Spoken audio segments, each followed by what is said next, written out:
Hey, what's up, everybody? It's Mike Mullis from the original Next Level Gaming. Sorry for no intro video this week, but I'm having Windows 10 technical difficulties. So here. All right, there it Get is. out your Guitar Hero controller and strum along. Yes. So, and I want to welcome in with me tonight, Mr. Frankie Ailor from Short Pause Gaming. How are you, sir? Not bad. It's been a nice weekend, surprisingly. Even though I've been working, it's been a nice weekend. I actually totally forgot it was Sunday night. I'm not gonna lie. I got home and my wife said, "Aren't you supposed to be podcasting right now?" Oh, Oh yeah, I guess oh guess so. It is Sunday, isn't it? yeah, yeah. Well, this thing happens called real life, and it kind of takes over, and so um, well, first and foremost, I want to share the great news with the guys in the chat room and everybody. As you can see, it is Sunday night, Sunday, and we've made this move to accommodate some changes to the program. And one of those is that we get to see your smiling face on a regular basis. You're going to be coming in and joining me just about every Sunday that you can. Yep. Shouldn't be too many miss, if any. Hopefully none, but who But knows? hey, you know what? Life and short pause takes over. If Brent decides he Yes. wants to do a Sunday night podcast for some reason, I'm not gonna. Mhm. Yeah, we've tried really hard to avoid doing that, just because you know how hard it is Monday morning. You gotta get up for work. Not fun, especially if you stayed up until 3 in the morning recording a podcast. Yeah, I don't know how you guys do that. I mean, I remember doing it when we first started, and I was doing Skype recording, and there wasn't any video, and I stayed up till 3 in the morning editing it so that it can get on the. But I don't know why I did that. I was a glutton for punishment. I did the same. The first site I was at was at Console Agnostics, and I did all the podcasting for that. So, like, I would record it, edit everything together, and back then I didn't go into like an elaborate production. So it just was the show. We didn't have any segment music or anything, so I just kind of went through. I would note down like times to go back and cut out like awkward silences, but it was still a production even with as little as I did do it. Well, I think what we did when we moved to Google Hangouts, um, the reason we were doing it for the same reason. I was thinking that I would edit out any of the awkwardness and any of the silence and stuff like that. And what turned out to happen was we never really had any big moments of silence. So when we started to go live, we thought we'd try it out, see if we had any trouble, we'd go back to Skype. But we always had something to talk about. Mhm. So, but no, it's going to be really nice. It's going to be really nice having you on as a fixture here, and um, of course, the other short pause guys, whenever they want to jump in, they're always welcome. We have such this is what I love about this particular podcast is I've come to the point to where, well, now I seem to have a couple of people that are going to help solidify the panel.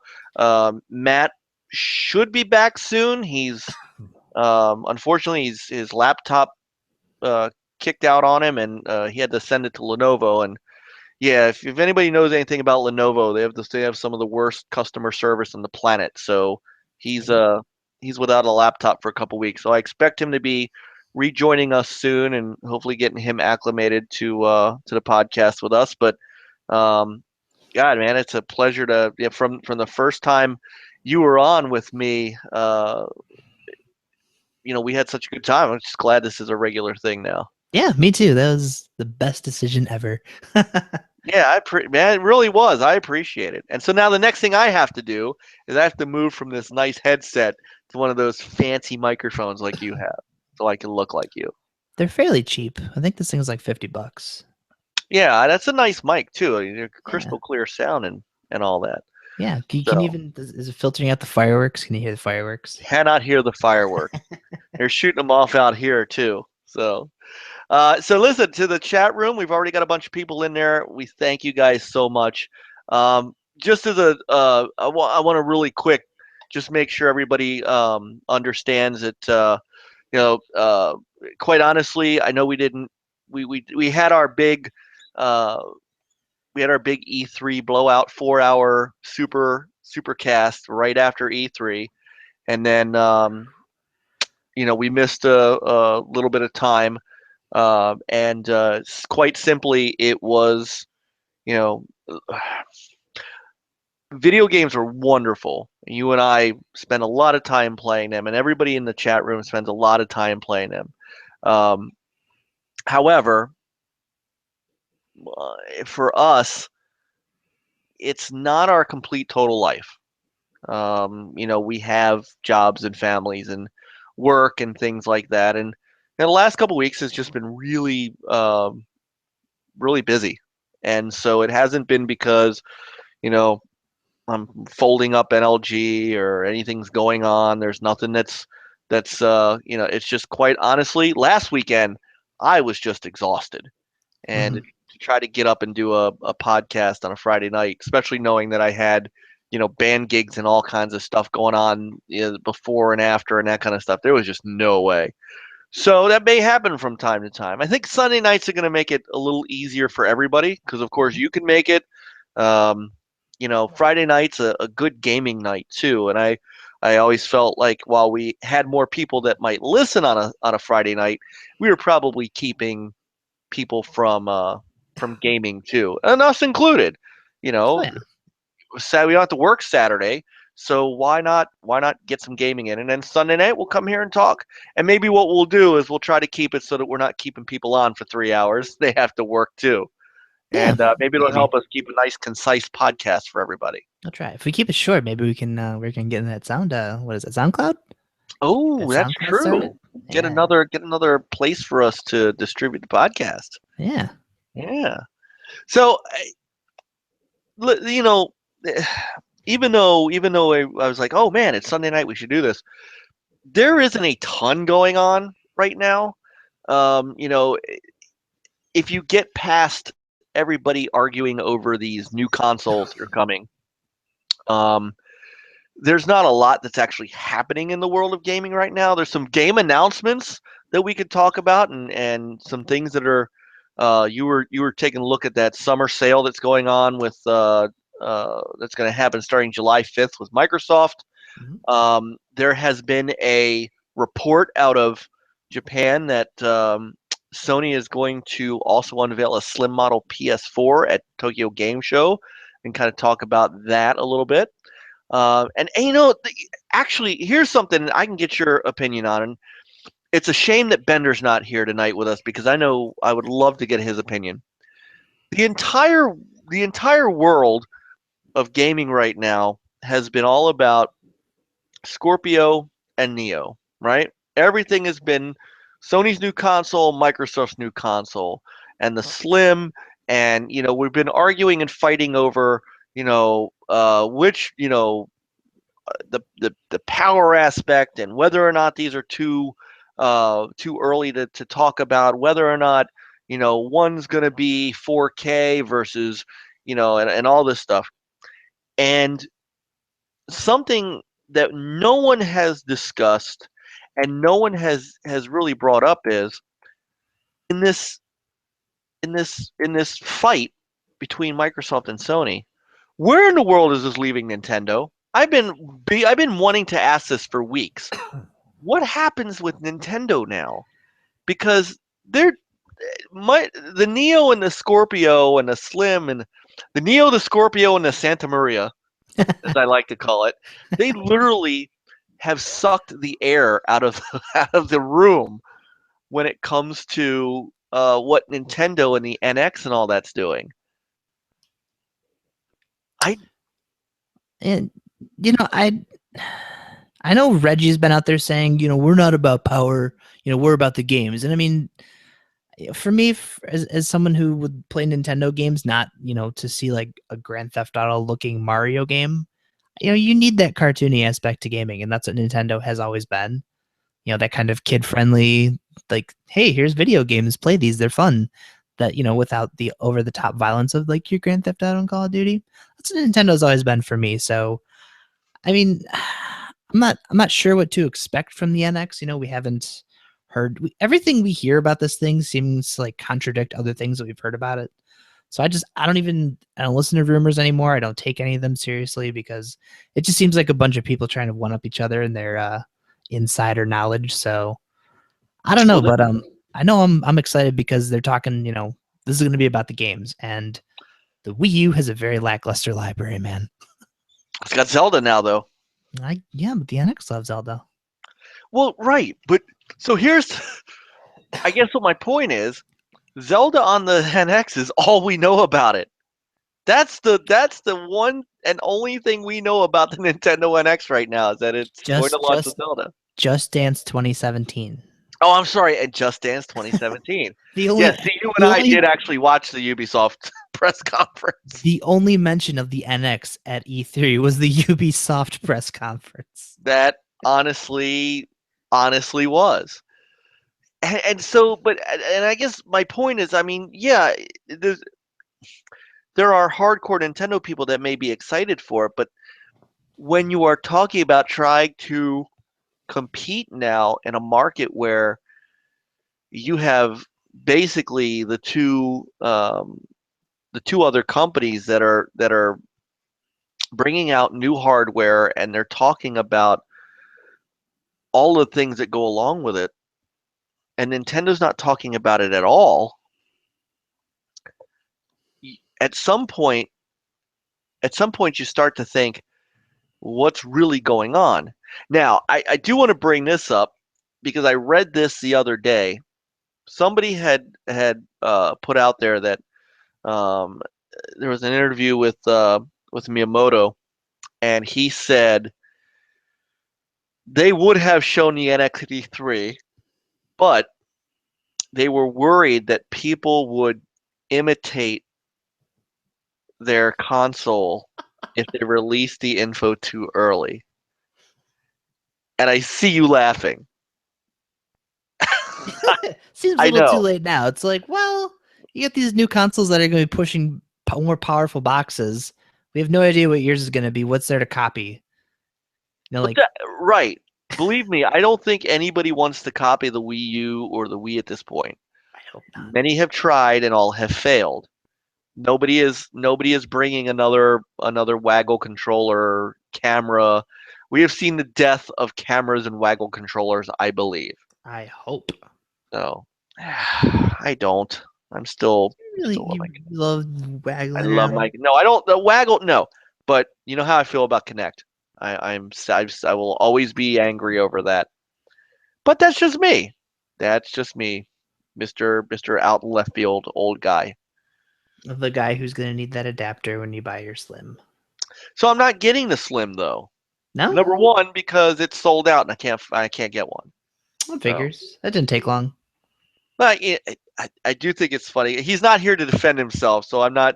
If John, if you're listening, I'm not specifically doing this to call you out. But you did say the Slim was going to fail, or it wasn't going to do very well, and it's already sold out on Amazon. So, but to be honest, I mean, to be fair, if we hear about a PS4 Slim, that's going to do the same thing. I mean, this is what people are doing.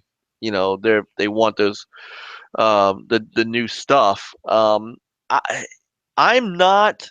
This is how crazy this is. I have absolutely zero intentions right now of a new console. I'm with you. Because you know me, and you know of how, and everybody's getting tired of me saying by now that I think these are too early to be coming out. I am backing up my words with actions. I'm totally extremely happy with the two consoles I have. I mean, everybody who knows, you could basically look up my Xbox Live profile right now, and you could see how much time I spend on my Xbox. You know, and subsequently, when I have games that I want to play on the PlayStation 4, I spend a great amount of time on there as well.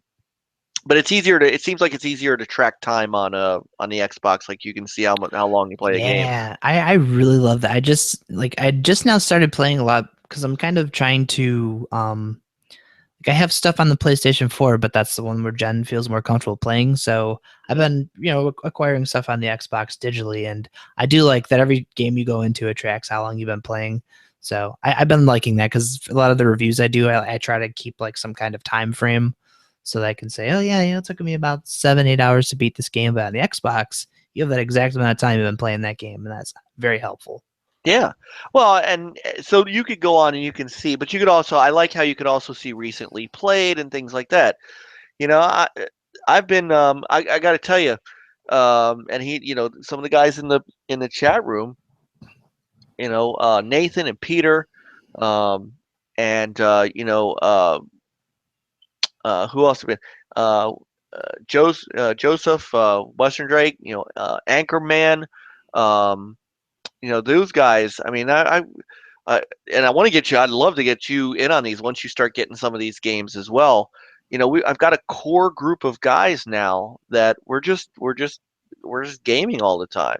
Playing. Yeah, yesterday was it yesterday? No, I'm sorry because I came home from a band gig yesterday. On Friday, I know you guys are playing Rocket League. Rocket League. Yeah. Yeah, we had a great time on that too.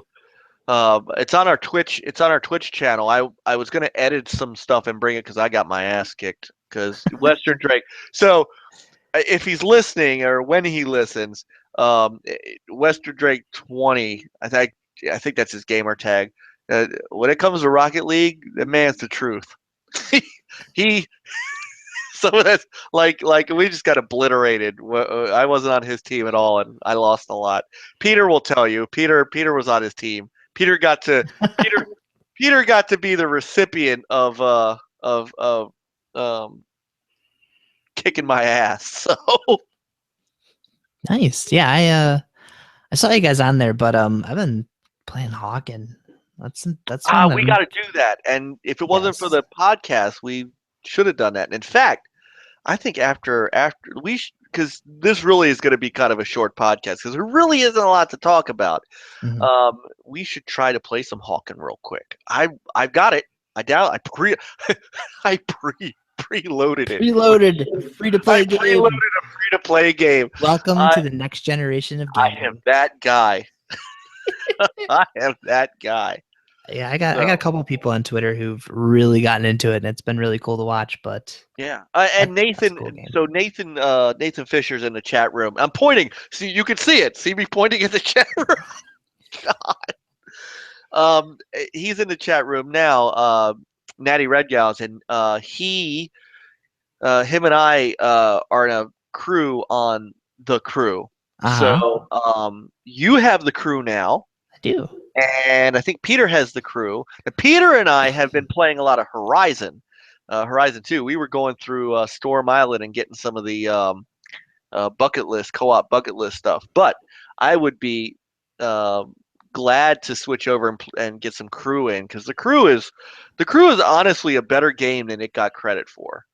I don't think it sold very, very well, but uh, racing games in the U.S. don't sell well anyway. Nope. But this is I like it. And so, have you got a chance to play it much since you got it? No, not at all actually, because I don't even think I have it installed because I have 5 gigs free yet again. So Oh, that's right. You haven't yeah, gotten your external drive yet. not yet. Soon, very Uh, very soon. Did download the new Halo update, which I think was 5 gigs. So that's yeah, what's that game up to now? 500 gig download. oh man, I think 87. I might be We wrong, but I we think got it's to up to 87. we got to now. I would be willing to try Firefight, even though I am quite sure I will suck and get frustrated and go back to not playing multiplayer games. We did a stream of that on Friday night while you guys were playing Rocket League. So it's on the Short Pause channel, and that was an All right. interesting time. Which, by the way, will be in all the descriptions. I literally just threw together a description, so I'm going to edit it later. And I realized something, and I apologize. I don't know if maybe it's just the way I saw it before, but hang on, let me click on you real quick. I believe yep, I have been using two L's instead of IL. That is my fault. So from now on, I will spell your name right. I promise. That's all right. It's not on purpose, I promise. Everybody always used to put an N in my last name. For some reason, Mullins is a very popular name. I That's don't know great. why. Like But Mullen. anyway, so yeah, I mean, we were playing Rocket League, and you guys, so you got to get in on that. You got to get on that. You have to do firefight with us. That was yeah, it was a learning experience. All Yet right, and then again. you also got to get in with us at the crew. So, Yes. Nathan, if you want to get everybody's information together, I'm going to point again, even though Madzu said not to. If you guys want to get that information together, we'll set it up. I am all for it. I'm all for it. And when If any of you strike that the Mega Millions right now, if you want to share with me so I can quit one of my jobs, won't be a problem. by the way, there's also it's not going to be like in the next week, but I think within the next month, I'm going to end up with a capture card finally, because this month has been good. So the other, as some of you may or may not know, I actually run a small band. We do corporate parties and fundraisers, a crab feast, bull roast, weddings, bar bat mitzvahs, all kinds of stuff. So we're basically we're a cover band. We do but we're party based, so we're not like a bar band. We do events and things. A couple of last minute events came our way from people who I guess were putting together a party, didn't have entertainment, and wanted us. So I got some extra money coming in, and Amazon has, even though everybody seems to love that Elgato stuff, I've heard some good things about I don't know if I'm pronouncing it right. Halpage. I know what How you're talking about. Yeah, yeah. they have a 60 frame per second capture card now that is supposed to be on par with the Elgato 60, and Amazon's got it for $90, like $91. That ain't bad. Even And if it's total so garbage, it's not super expensive for a capture I card. I'm not well, if you think about it, they make they're the ones who make that add-on for the Xbox One, the digital TV add-on. Yeah, that's why the name looks familiar. Yeah, yeah, yeah. So it can't be that bad. So I'm hoping within the next month to do that. And yes, Nathan, I like Vice City. I've had this shirt. I had this shirt at E3. I can't remember when. Excuse me. 2000, what, 2000. I two? don't know. If John were here, he would make a joke about how old I am. Because that's what he does. So what was I saying? I'm going to get a capture card in the next month. And the inspiration actually came from Crazy Juan, who's been doing our NASCAR expansion videos. By the way, if you have not seen those, he has now finished the entire season.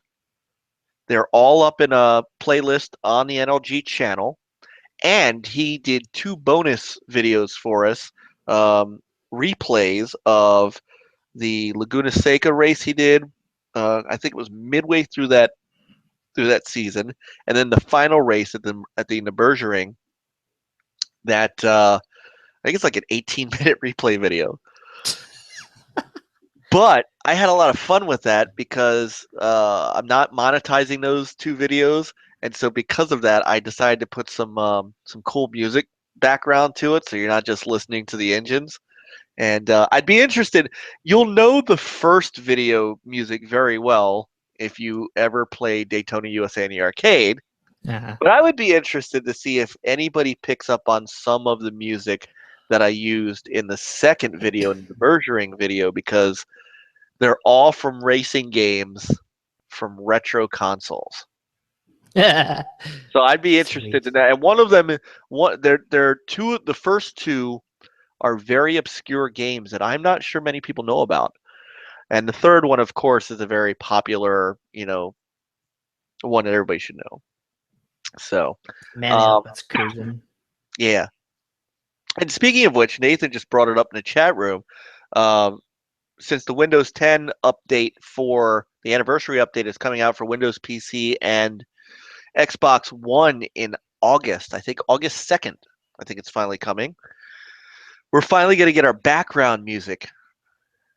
And I believe he's right. It might be sooner for us in the preview program. Um, so we're finally going to get that. And that has been a staple of what I love to do with racing games.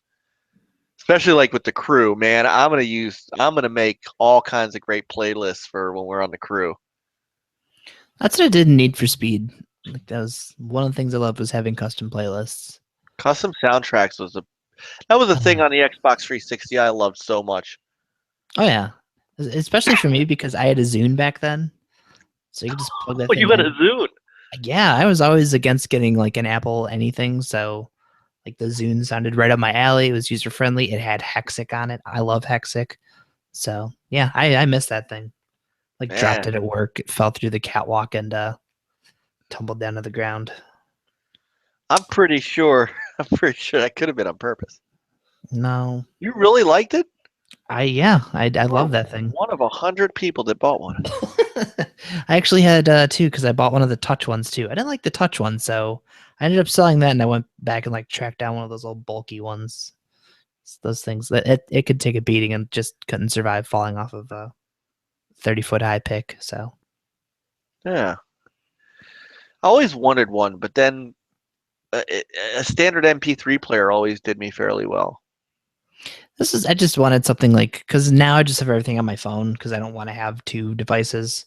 I also had one of those Samsung Galaxy players. That thing was really cool too, but Zune, man, the thing was great. Now I will say that my Galaxy X, my S6 has a great music player on it, and of course it has I have Rhapsody and I have OneDrive, and so Google Play Music and all that stuff. It's not bad, not I bad got at all. I got a Sony Xperia, and it's the worst phone I've ever had. Depending on the week, you ask me about it. Nathan asks you, "Are you a model on the catwalk?" No.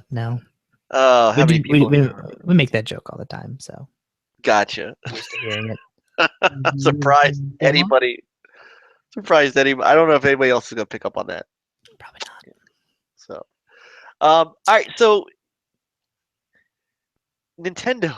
So back to real quick. What the hell does Nintendo do? Are they even going to bring this thing out in the spring? I'm starting to hear now that they're not even going to ramp up production until Yeah, that was the end of the weird. year. That was really weird to hear. I remember reading that. I was like, well, you guys just said you're gonna make less Wii U's so you can make more of these. Now it's like, yeah, well, it's weird. I don't know what's happened to them. I'm trying to find this picture I had. There's a picture of Reggie at E3, and he's looking at the Oh, new I can Xbox find it. One. Yeah, I'll I don't think find you're that. gonna be able to see it, but I'll tell you what. I know where that picture is. I will find it, and I'll put it up while we're talking. it So just looks so sad. I remember I saw that picture. Hang on. I will find that picture in just a second. Here it is. Hold on. Hold on. It's coming. Let me see if there was a guy, cheap ass gamer, Cheapy D. He put that Yeah. picture up. Hang on, I found it. Give me a sec.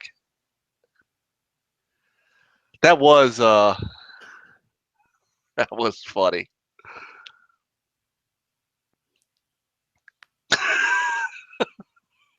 And you know what? Let's be fair. That is that is probably not the look that you think it is. It's probably him just looking at the console. It doesn't, I mean, But facial expressions are so funny because you can derive anything you want from a facial expression. I honestly don't think he was looking at it in disgust or despair. despair. I honestly don't believe he does. I just think that's just the look on his face that he had at the time. That's just like his natural look. Yeah, I don't see him laugh a lot. He doesn't look like he smiles a whole ton. He saves all So, that energy for the streams. right. So between that and Miyamoto saying that they basically didn't want anybody copying their console. I mean, seriously, they literally have no platform to discuss the NX in right now, and they lost one of their big opportunities to talk about it by not talking about it at E3. It was just I, I'm getting too old for this shit.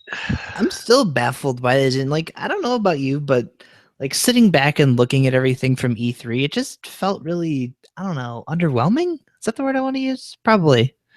Like it just, I don't know. Like EA's thing was really, Bethesda's wasn't really all that exciting compared to last year, and there's Sony and Microsoft. I don't even want to acknowledge whatever the hell Ubisoft did. So I don't know. It felt really light. Like even though we had a lot to talk about after the show, like just standing back and looking at everything, it's like there's a lot of stuff that's just like noticeably missing here. Like obviously you have Nintendo, but Square Enix is nowhere to be found. No, it was something else that we didn't talk about when we did the show, and it was really weird. Sorry, I'm for some reason I got something's up with my eyes. I don't know if it's again. This has just been such a long week and weekend that I don't know what's going on. So please excuse me what's with my face. I'm actually not high or anything. I promise. Oh, that's good. Uh, no, if you think about it, we never got a chance to really go into what was missing at E3. There was a lot of stuff we didn't see that we were expecting. And I'm not just talking about the Neo wasn't there. I'm not talking about whether or not the Scorpio as a console was there, even though they showed the video. I'm talking about, like, where was Crackdown 3? You know? Yeah, that was Where, strange. right. Where, on Sony's side, we didn't see um, Gran Turismo Sport. We didn't see, uh, outside of Mafia, didn't 2K Games say they were going to have a big giant presence and Yeah, they were going to come out strong and wait till you see what we got going on? And all they had was Mafia 3. I mean, there was no Red Dead Redemption 2. There was no, you know, and like there were things missing out of the Sony press conference too. Dreams, remember that from last year? mhm, That was coming from who was doing it for Media Molecule. yeah. That wasn't there at all. Uh, Like, and I mentioned, I remember last year, like we were talking about on one of the short pause podcasts, coming out of the E3, like last year, they didn't show Quantum Break. And, I remember them, mentioning, well, it's kind of concerning. I was like, well, they're doing Gamescom and, Remedy is based over in the UK, right? right? I'm not sure which is it. I'm not good with my geography. So, No, you're right. so I was like, yeah, it'll probably be there. And that's the same I would imagine with Gran Turismo. That's a very, big thing over in Europe. So I'd imagine whatever European show Sony does, that's probably what they'll showcase Gran Turismo. And I think they did just have an event like a couple weeks prior to E3 for Gran They Turismo did. specifically. They did. But I remember a lot of people complaining about the game's quality at that point. I would think if they wanted to show off more of it, they would have. Yeah. I don't know, but like Dreams for Media Molecule wasn't there at all. I'm trying to think. There were some other games that they announced last year that didn't even weren't even there. Um, and there was no sign of an indie game at Sony's press conference this year, and I totally That didn't bothered think me. about it. I totally didn't think about that until like a week after, and not because anybody said anything, but we started to talk about, we started to see stuff like, um, indie games that I have on Twitter because I follow most indie game devs, and people are starting to talk about Inside and these other games that are coming out. And I was thinking, we didn't see a thing from Sony on indie games, and they're the big go-to for indies this generation. Hmm. So they got no stage time at all, and I thought that was. So we've got these games on all over the place that are they're just not there, and they weren't at the show. Gamescom, nobody has got do it. When is Gamescom this year? I'm not sure. Isn't it in August? I want to look it up because 'Cause no, nobody has talked about their games. Usually by now, I remember when Quantum Break.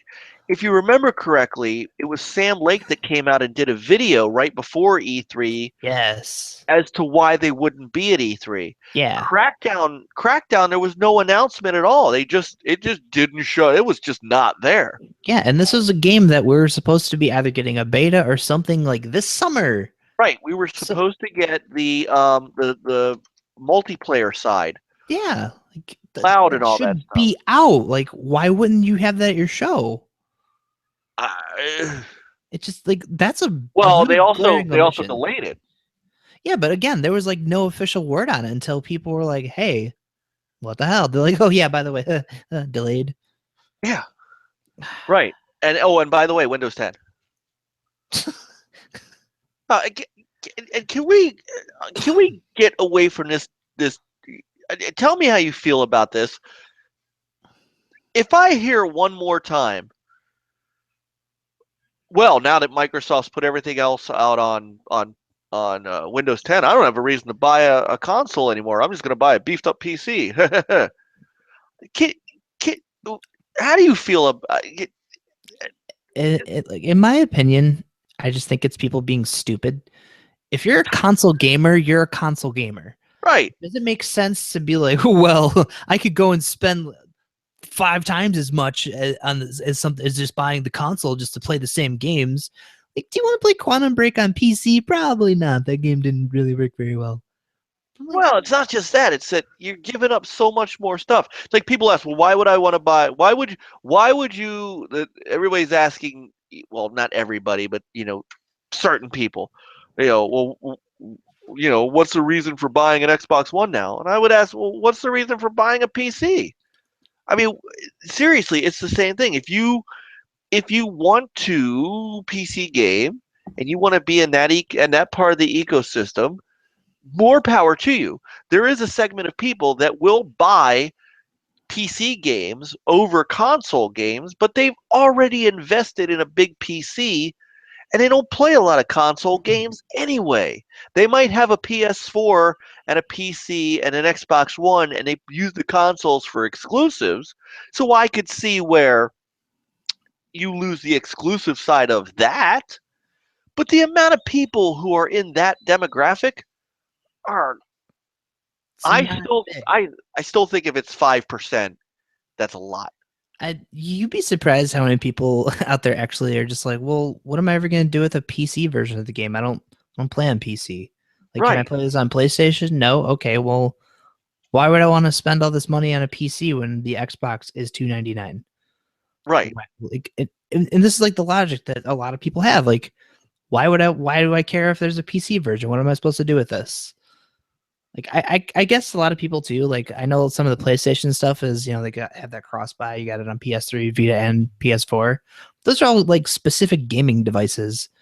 Like, I don't think of a PC as like, oh yeah, I can sit in this room and play on my Xbox, or like roll over in my chair and go play on PC instead. Like, I don't really see the appeal in that. Like, it's not taking it with me on the go or anything. I don't know. I think the whole thing is strange, but whatever. I think a lot of people just kind of use it as fanboy ammo. It's just that's all it is to anybody. But like anyone with any common logical sense is looking at this going, well, what's the point of buying a PC? yeah. I don't understand that at all. I mean, look, if you want a game on PC, more power to you.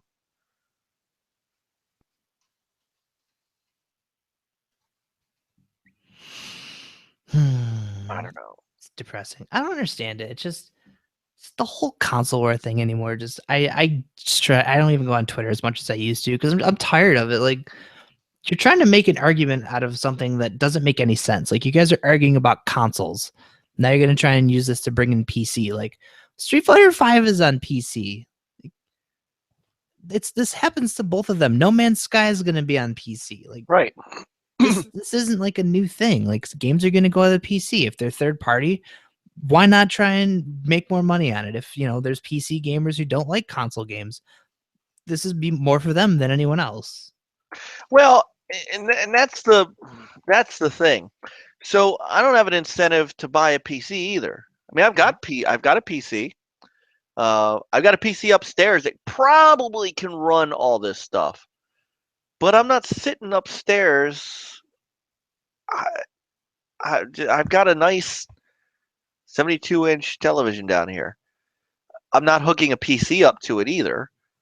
I'm gonna take your console out of the box. You plug it in, you turn it on, you install your game, and you go. You attempt to use Cortana. I'm glad I'm not in the preview program. So, yeah, but you know what? Honestly, I realize that we're beta testing it, so I can't be too upset. It has gotten better. It's gotten better.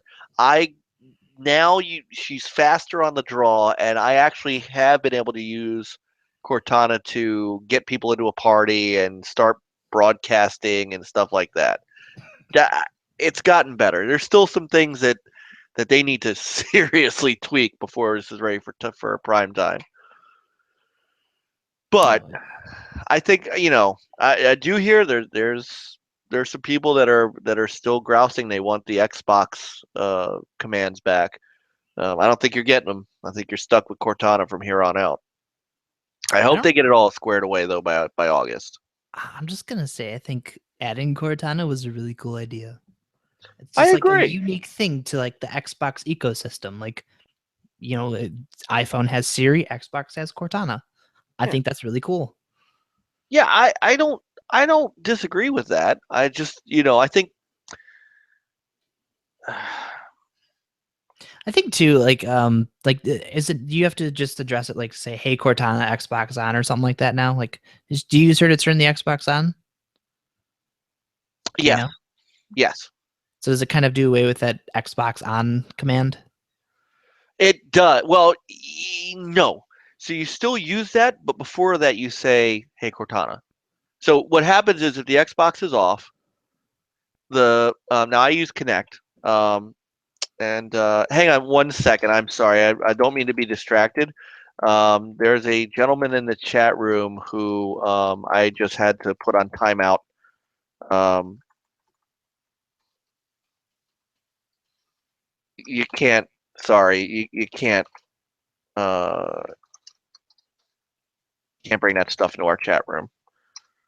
Mm. Okay, sorry. He's on a 5-minute timeout. You can't. You can't do that. Anyway, um, what you what you do is you say, "Hey Cortana," and the Connect lights up, and then you say Xbox on, and it turns console on. Okay. Well, I mean, that does do away with people accidentally turning the Xbox on, right? Kind No, of but remedies you that. have to have a whole. Well, you now have to have a command before that. I can't just say, "Watch." I'll even slide over. Look at this. The power of having my Xbox in the same room. Watch. Xbox on. See, right now it doesn't do anything. If I say, "Hey Cortana," now the Connect lit up. Xbox on, and now it's firing up. Hmm. So that's what you have to do now. Um, yeah.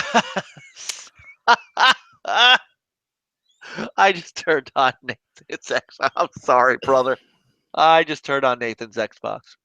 I'm so sorry.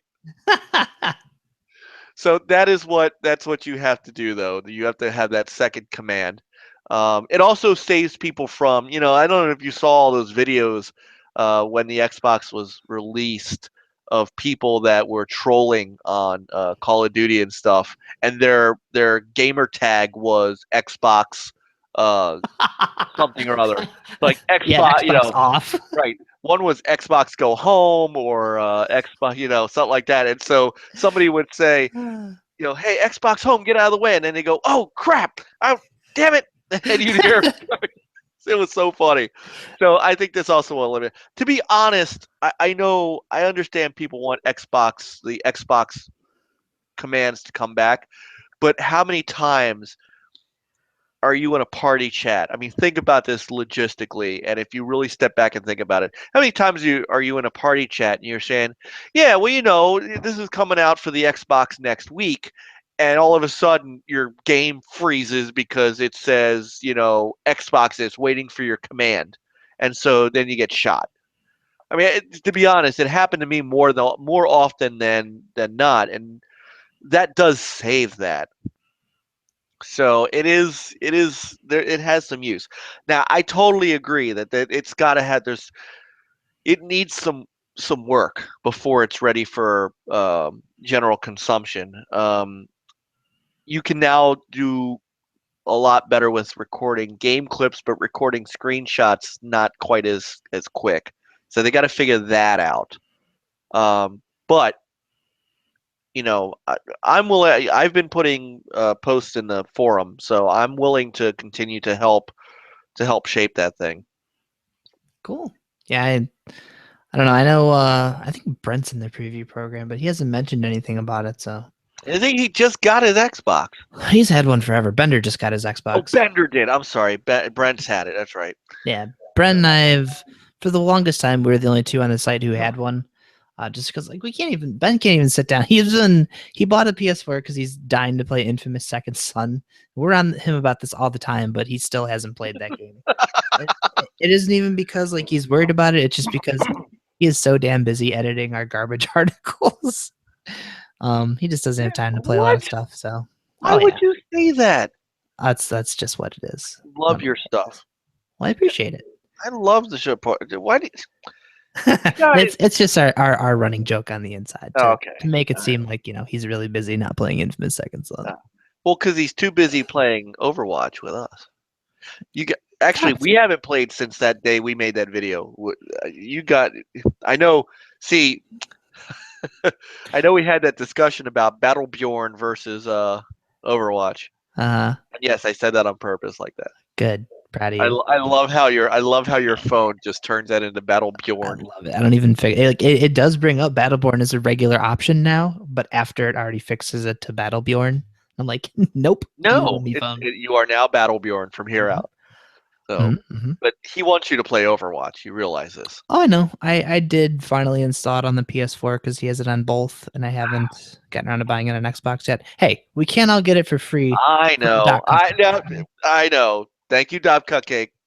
Thank you, Jeff. Look, the fact of the matter is that if I didn't win it, I probably wouldn't have it. Did you get Doom yet? No. No. Okay. No. But as you so were looking up earlier, it's coming on sale. It is. I'm gonna be curious if it's worthwhile though. Like it's on sale on the PlayStation Network right now for I think $35.99. So that's my expectation price, right? Okay. Which one do you have it on? Doom? Yeah. I have it on the PS4 right now. All right. That's only because so I might have to do that. So that may be one I have to get on PS4. Simply because I gotta have something on PS4 to play with you. You should get Battleborn. See, here's the problem though. Or get Battleborn on Xbox, because I have Battleborn on Xbox too. Maybe. Battleborn's a cool game. Yeah. See, the thing about Doom though is the controller. I mean, the controller was fine. The controller was fine for me for Uncharted. It's fine for me for Paragon. It's fine for me for a lot of games. Man, when it comes to Twitch shooters, I'm sorry. And maybe it's just because it just stems from my Dreamcast days. I don't know why. That asynchronous stick placement is just much more comfortable for me if I'm going to settle down and play a first-person shooter.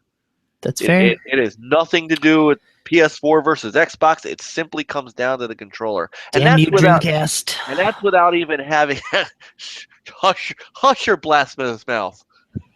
I love the Dreamcast. I know you do. I know you do. I don't know. Look, I'm gonna plug this really quick because this is cool. So GameStop has this Lunar White controller. The back of it. See this right here? Rubber grips. I can't even begin to tell you how much better they make this controller. It just feels more comfortable to hold. I'm still on my day one controller. Would you believe that? Absolutely. I will take any donations for an Elite because I hear once you play on an Elite controller, you will never play on another controller ever again. Yeah, I have a confession about that. So I had an Elite controller. Oh, I actually went back to one of these because I like this. Like, really? yeah, the Elite controller I could understand for people who are going to play Smite, or I assume MOBAs in general. And it's nothing against the Elite controller. You know, it's a quality controller. It's just, and it even has the rubber grip too. But I See, like the that white. controller feels to me like I'm not even thinking of it for first person shooters because I don't play a ton of those competitively. Mhm. But with those Oh, with yeah, the triggers and the flippers on the back, yeah. racing games. Because I don't gear shift. I usually play my racing games in automatic because You if like I to don't live have a dangerously. well, if I don't have a wheel, then I have no gear shift and it's eh. But if I had the Elite with the paddles, those would be my gear shifters. And it would be like the steering wheel fly shifter. I'd be down for that. It's That too would complicated for me. I'm such a simpleton. yeah. You live life dangerously too. Sometimes. By the way, this podcast is sponsored by Yingling Light this week because it's somehow I had light and regular lager in the same fridge. I grabbed one as I ran down, going, "Holy crap! It's Sunday night with the podcast," and here it is. I'm telling you, you have this stuff on tap, or do you just get the bottles? Bottles. Although I would get a tap for this if You I could. need to try it on tap if you never have. I have. It's Oh, I have. There's a totally different taste. very different Very different. experience. And then you So were telling me smooth. about the Oktoberfest. Oktoberfest. I will be Yeah. looking for that. Hell yeah. That's my I will favorite be Oktoberfest. I will be looking for that. We have in Cleveland we have the Great Lakes Brewery. So they have like the Great Lakes Oktoberfest, and they have a Halloween themed beer called Nosferatu. That's amazing. But even still, like when Halloween time hits, like their Oktoberfest, and then we have a local brewery called Fatheads. I don't know how far out they distribute, but I think they go at least to Pennsylvania. But they have like a bumbleberry ale. It's like a honey blueberry beer. It's really good, and they have a great Christmas ale. All right. Benefits of Cleveland. Live with a bunch of alcoholic sports fans. So Cleveland, I assume Browns. You Browns or Bengals? Me, I don't do any sports stuff. Oh, so you're But not if the I have to sports. choose, I always go against Cleveland. So Bengals. All right. I think Nathan is your new friend. Oh yeah, If you're gonna go against the Browns, you can just come to Ravens territory. yeah, that too. Steelers, big Steelers guy. I got a Steelers hat that I wear to work sometimes. Okay, you can't be on the podcast anymore. That's where I draw the line. I don't like the Steelers. It's just Browns fans hate the Steelers, so I just have a Steelers hat. That's really funny. We've just gone through the entire AFC North. Oh man. So, um, let's see. You know what we ought to do? Since we have such great people in the chat room right now, we should find out what they want to know. What do they want to talk about? And we could talk about what they want to talk about. Yeah, let's do that. Let's do that. So while I'm now the chat room, is going to be like a few seconds behind because the video is a little behind. So we'll let them pick some stuff. In the meantime, since you were looking at that Xbox summer sale that's going on starting July 5th, why don't you go over the games that you saw in there? What are we interested in here? I'm looking at Doom. Like, is 30% off? Where does that put us? That would put us, if I get out the big calculator. Oh, look, Dark Souls 3 is on here. Look at that. That's a great game. Dark Souls 2 is on here too. Look at this. You think it's a great game? It's a wonderful game. John agrees with me. He knows this stuff. John, He's a smart guy. a masochist is what he is. All right, 30% off would be $18 off. So That doesn't sound like 42 enough. bucks. 42 Why? bucks for Doom. That's too much. And how much was it right now on the PS4? $35.99. This is why Xbox sales depress me, because there is some cool stuff in here, but like that's not. It's cheaper elsewhere. It's been cheaper at retail. It's already been $30 at retail. This is why I get mad that I don't have discs anymore, because it's it's this constant urge to not buy them when they go on sale. Like Assassin's Creed Syndicate this week at Best Buy is $20, and it's going to be 50% off in the sale. Syndicate is a great game if you haven't played Assassin's Creed in a while. Pick up I Syndicate. haven't, because after 3, I was kind of. That's understandable. Did you pick up Black Flag when it was a Games of Gold game? I did. I played it for about 15 minutes. That sounds right. That's about what I did too. It's like, yeah, this is kind of cool. And then I never played it again. It was a launch game, you needed something to play. And since Watch Dogs had been delayed, it's like, all right, well, Assassin's Creed, why not? Syndicate, man, that is a great time.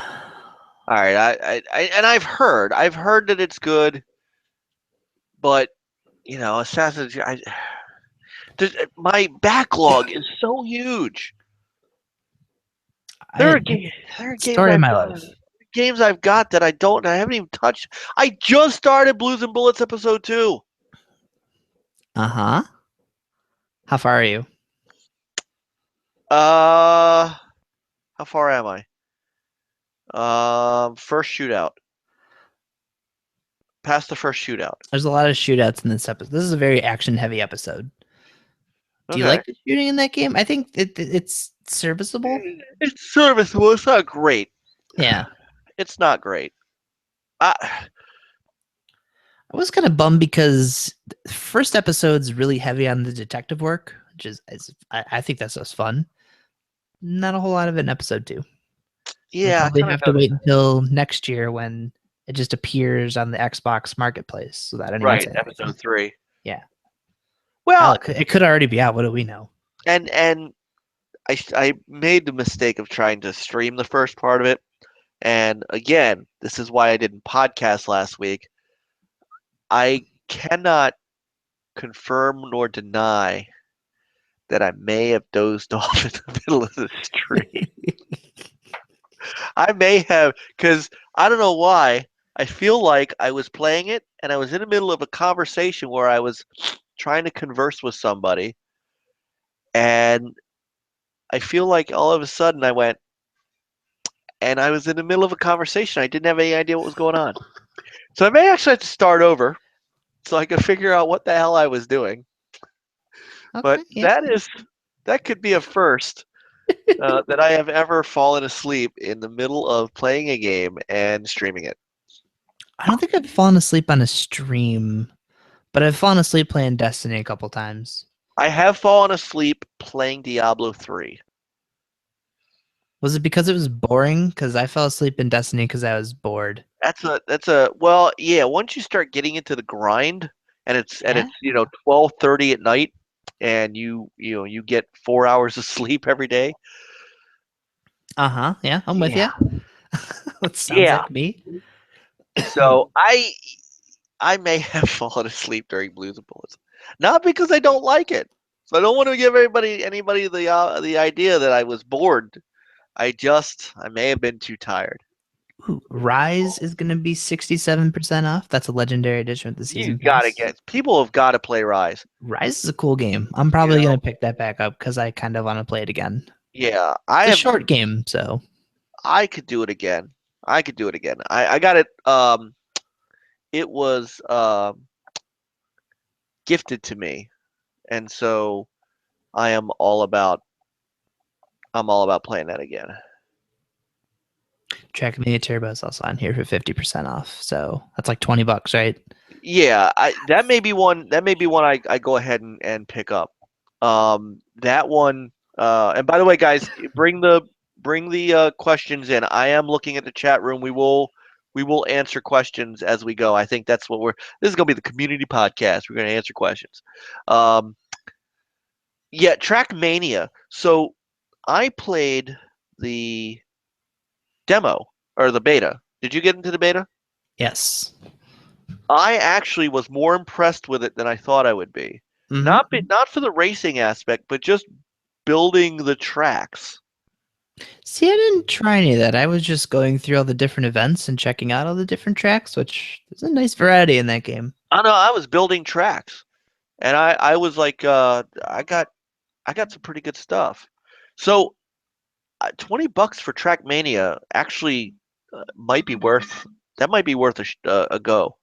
Because I'm I was impressed with it. I just wasn't going to pay $60 for yeah. I think it came out at 40, right? it. Possible. It's very possible. I don't remember. I know I didn't pick it up when it came out because it was supposed to be 30 and then it shot up to 40. And I was like, Yeah. nah. That's a because it's not a big game. I mean, you can make tracks and stuff, but it's not a giant game. Hmm, hmm. All right, what else you got in there? Let's see here. So, of course, you have Tomb Raider and Rise of the Tomb Raider. You need to get those. The Witcher 3 is also going to be 50% off. Not that Ooh, you'll ever have time to play it, but yeah, that's the problem. Because everybody has told me over and over and over, you gotta get Witcher 3. You gotta get Witcher 3. I said, well, I could get it. Well, I could certainly buy it, and it'll sit. the other great news is that Fallout 4 is also on here for 50% off. So if you really don't ever want a life, they got you. Good Lord. Now, I want you to explain this to me because this is strange. So the Gears of War Ultimate Edition's on here, but it's the Gears of War Ultimate Edition Day 1 version. It's a digital game. The Day 1 Uh, version. Why would that still be available?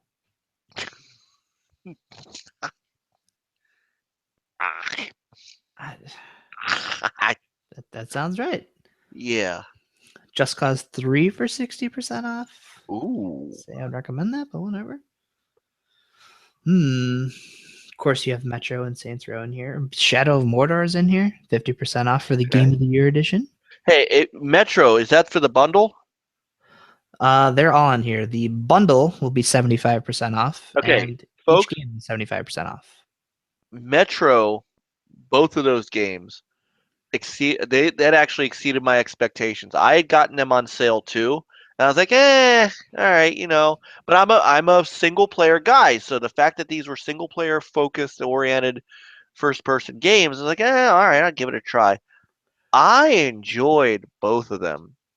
Last Light, and what was the first one called? 2066 or something like that. 2033. 2033 and then Last Light, and you have to play them in that order: 2033 and then Last Light, because it's a continuing story.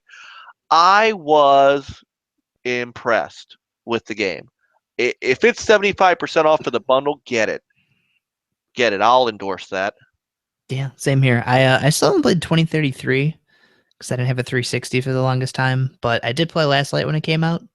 That was a great time. So 2033 was a good setup for it.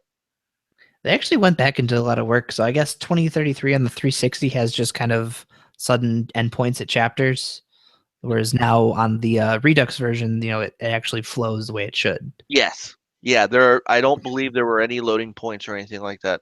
Nice. The other really good one on here is The Evil Within, 75% off. Ooh. That's not a bad game for that price. No. All Of right. course, Wolfenstein: The New Order for 75% off as well. Oh yeah, you got to get that. God, you got to get that. I still have to get Mandatory play. I still have to get the Old Blood. I never picked up the expansion, the Old Blood. I got it sitting here somewhere. I have got to play that. Never opened. I got to play that. Story of my life. I know. 360 is, though, like for me, I didn't grab Deus Ex when it was free because I don't know why, but that'll be on sale for where to go? 75% off. But that's not the director's cut. That's just base Deus Ex Human Revolution. So Okay. let's see what else we got here. Of course, you have all the Gears of War games, but if you're buying Gears of War 4, you don't need them.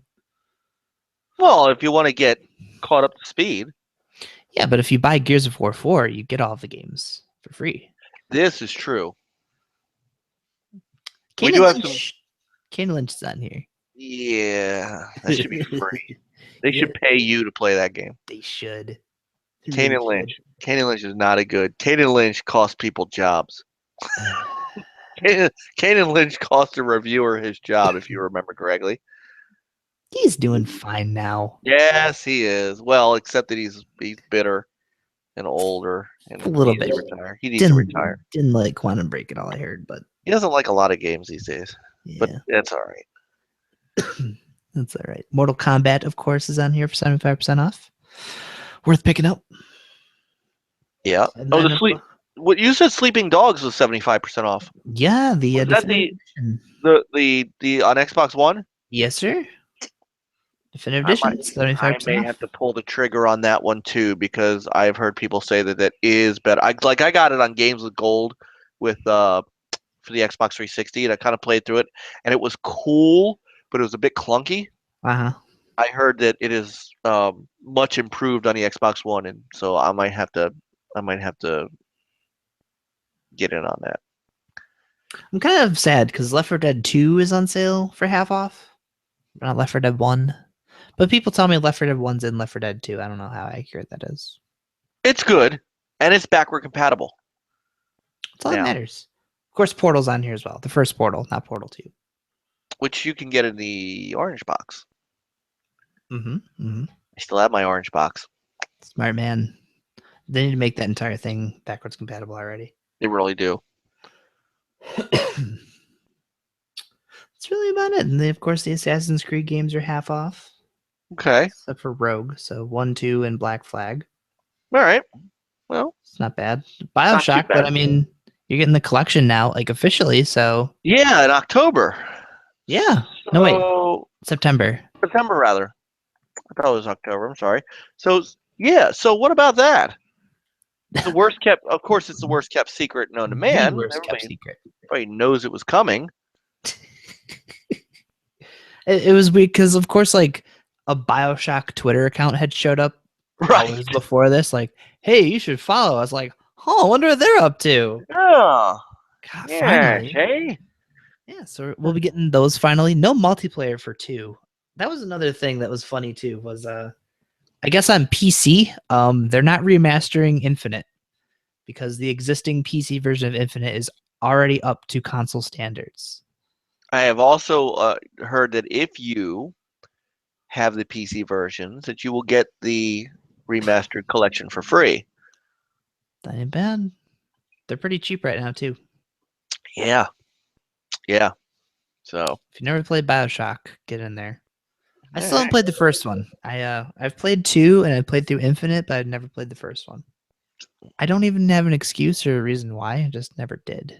I think it's because I was in that I need to have a platinum trophy phase. All right. So I just looked at the trophy list. And I was like, it's gonna be a pain in the ass. Never played it. That's funny.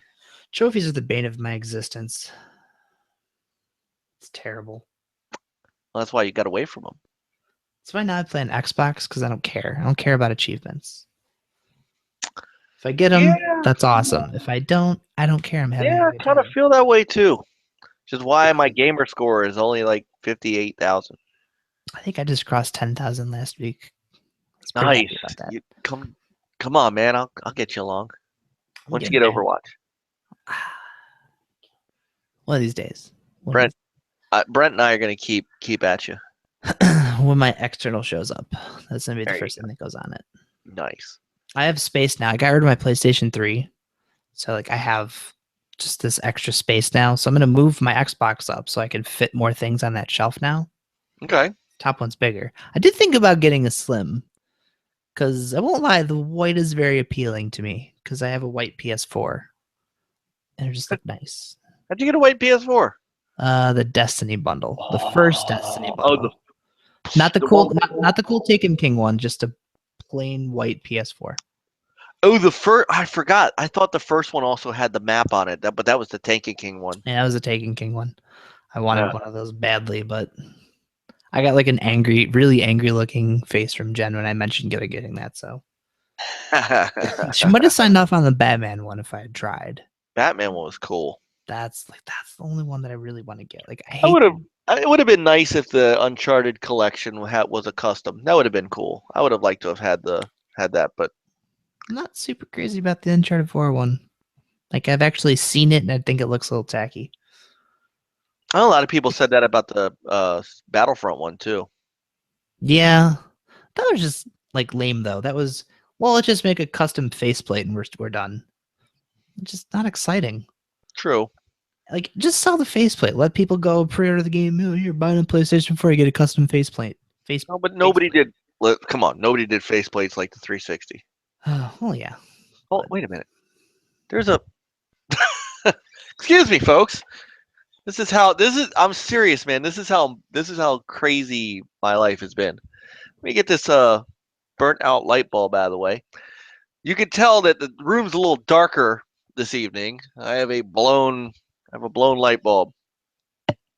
So, and it's just I don't know why it was sitting here.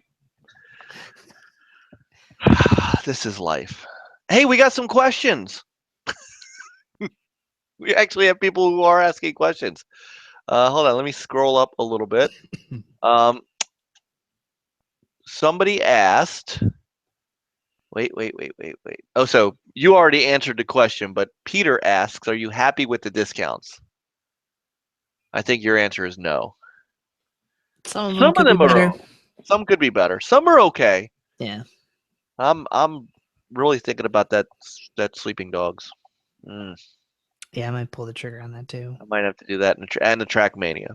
Trackmania, I'm pretty sure is a definite buy for me once I get paid. Of I might course. have to do that, and then we could trade tracks because Yeah, I'll have to. there is a multiplayer element to it. It was really confusing. I remember that in the beta. I tried a couple of those out and I had no idea what was going on. I think it's just leaderboard based. Like there are a lot of ghosts, I think. Yeah, it was ghost based. Yeah, it was really weird. Really, really So weird. let's try that.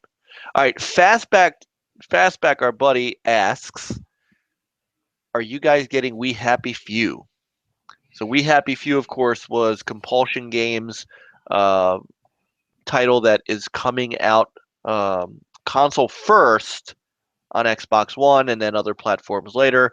It was shown at the Microsoft E3 press conference and freaked Brent out. Freaked everybody out. Freaked everybody out. That stole the Uh, show. it kind of did. Between that and well, the floor was a different, but you're right. It kind of stole the show a little bit. So, what's your take on We Happy Few? Are you getting it? I am gonna buy it, but I'm not gonna do the game preview. Um, for me, like I'll do game preview for a multiplayer game, but for a single player, especially like a horror driven game, Brett and I are very similar in that our first impression of a game goes a long way. So if I'm going to start playing something that's still in development, I run into a lot of problems. That's probably going to paint my overall like view of this game for its entire existence. I can understand that. I haven't done a single game preview game yet. I haven't. I want to do Arc, but then I don't because I know, again, Brent mentioned on one of our shows that he played it on PC. Like literally the second it had gone up on game preview, and he said it was boring as hell. And So see, I have friends who have played Ark to death and they love it. And it's been when it was in game preview, they had all kinds of great time with it. that is also on the summer sale, by the way. It's like 15% off, I think. Aha. So, I know We Happy Few has been getting a lot of comparisons to BioShock in its look but I'm not sure. I bashed the head in of a rat in BioShock. I mean, I remember a lot about BioShock. I'm not sure it was I mean, BioShock had its creepy moments. I'm not sure. I mean, We Happy Few kind of takes it more. You know what it reminded me of more than anything? The Clockwork Orange. Mm-hmm. Mm-hmm. That scene, like you could have put Malcolm McDowell and his gang in there, and it would have been just as killer. Yeah, that was actually Brent's thing too, as he had mentioned that. Yeah, I don't know. I want to play that game, but I am still catching the chat room. So real quick for Nathan, he'll understand. So yeah, I think it's gonna be a really neat game. I'm down for We Happy Few. yeah. From what I understand, it's a survival sim game, which I'm fine with. But I don't think what we saw at E3 is like going to actually be gameplay. Like that's just kind of giving you like an idea of what this game, like the setting is. So it's ultimately you not on this medication trying to survive the mean streets without joy. Kind of like Zombrex. Yeah, So except maybe better. I'm all about Dead Rising 4, by the way. I bet. Oh my God, I'm so all about that. Brent needs to get started on 3 again, and so I can help him, so I can co-op with him. How many co-op is that? Is that just 2? Ah, crap. I know. I think it's 4, but I That may be should be wrong. on Hold here. on. Why isn't that on sale? Why isn't that on Hold on. sale? I think honestly, I think that is going to be a game with gold before before it comes out. It should be. That'd be great. Or if they just do the first one backwards compatible, that'd be cool. That's the only one I've ever played. 3 was 3 was so good that I played through the story 3 separate times. There's That is multiple how endings, right? it has multiple endings depending on what you do. And Gotcha. it actually has multiple. So in the game, one of the cool, and I don't know why more games have not done this. The companion app for Dead Rising 3 turned your phone or tablet into a cell phone for the game, like a PDA. And it was cool. There was a guy in there, I can't remember his name because it's been 2 years since 2.5 years since I played it, but there was a guy who called you during the game to give you help, to give you information, and then eventually, um, the game sort of branched off based on what you did with him, and it was neat. He would call your cell phone, through the companion app, and it'd be his voice and all that stuff, and even that had a branch to it. So there was so many ways you could play it. I actually played it 3 different times because not only could you play it that way, but you could also create all kinds of different weaponry, and how you did it changed how the game played. It was really cool. One of these days, I'll get to it. It is 2-player co-op. Ah. No. Is that the one that has that ridiculous, like, kind of Street Fighter knock DLC? It had yes, which was hilarious. I don't remember the name of it, but I remember I was like, I really want to play this. And I'm pretty sure I bought it, and I just never. I don't even know if I ever installed Dead Rising 3 or not. You should. If I Brent doesn't, I got rid of it. if Brent I don't have doesn't do it, any I disc. would play with it. If Brent doesn't do it, I would play with you. I would co-op that with anybody. Go back through for a 4th time. I would. I lied. I'm pointing up at the shelf here. It's up there. I have an Xbox One disc again that I'm mad that I can't get rid of now. It's Lego Dimensions. Oh, Yeah. The disc was really cheap, and I was like, well, I have Lego Dimensions on the PS4, so I could just play it on Xbox and not buy another $100 playset. wah wah wah wah. You can't buy a digital Lego Dimensions on Xbox, apparently, so. No. Well, you have a disc though. Yeah, now I have one disc. It's a gateway. It's a trap. Does it? Wait, but the playset's not cross compatible, is it? Oh yeah. Is it really? It's just a USB portal. Because the Disney Infinity stuff isn't. I know, which is weird, but That is weird because this works because they won't take the portals. They just said if you have one, it works on all the systems. I'll try it someday.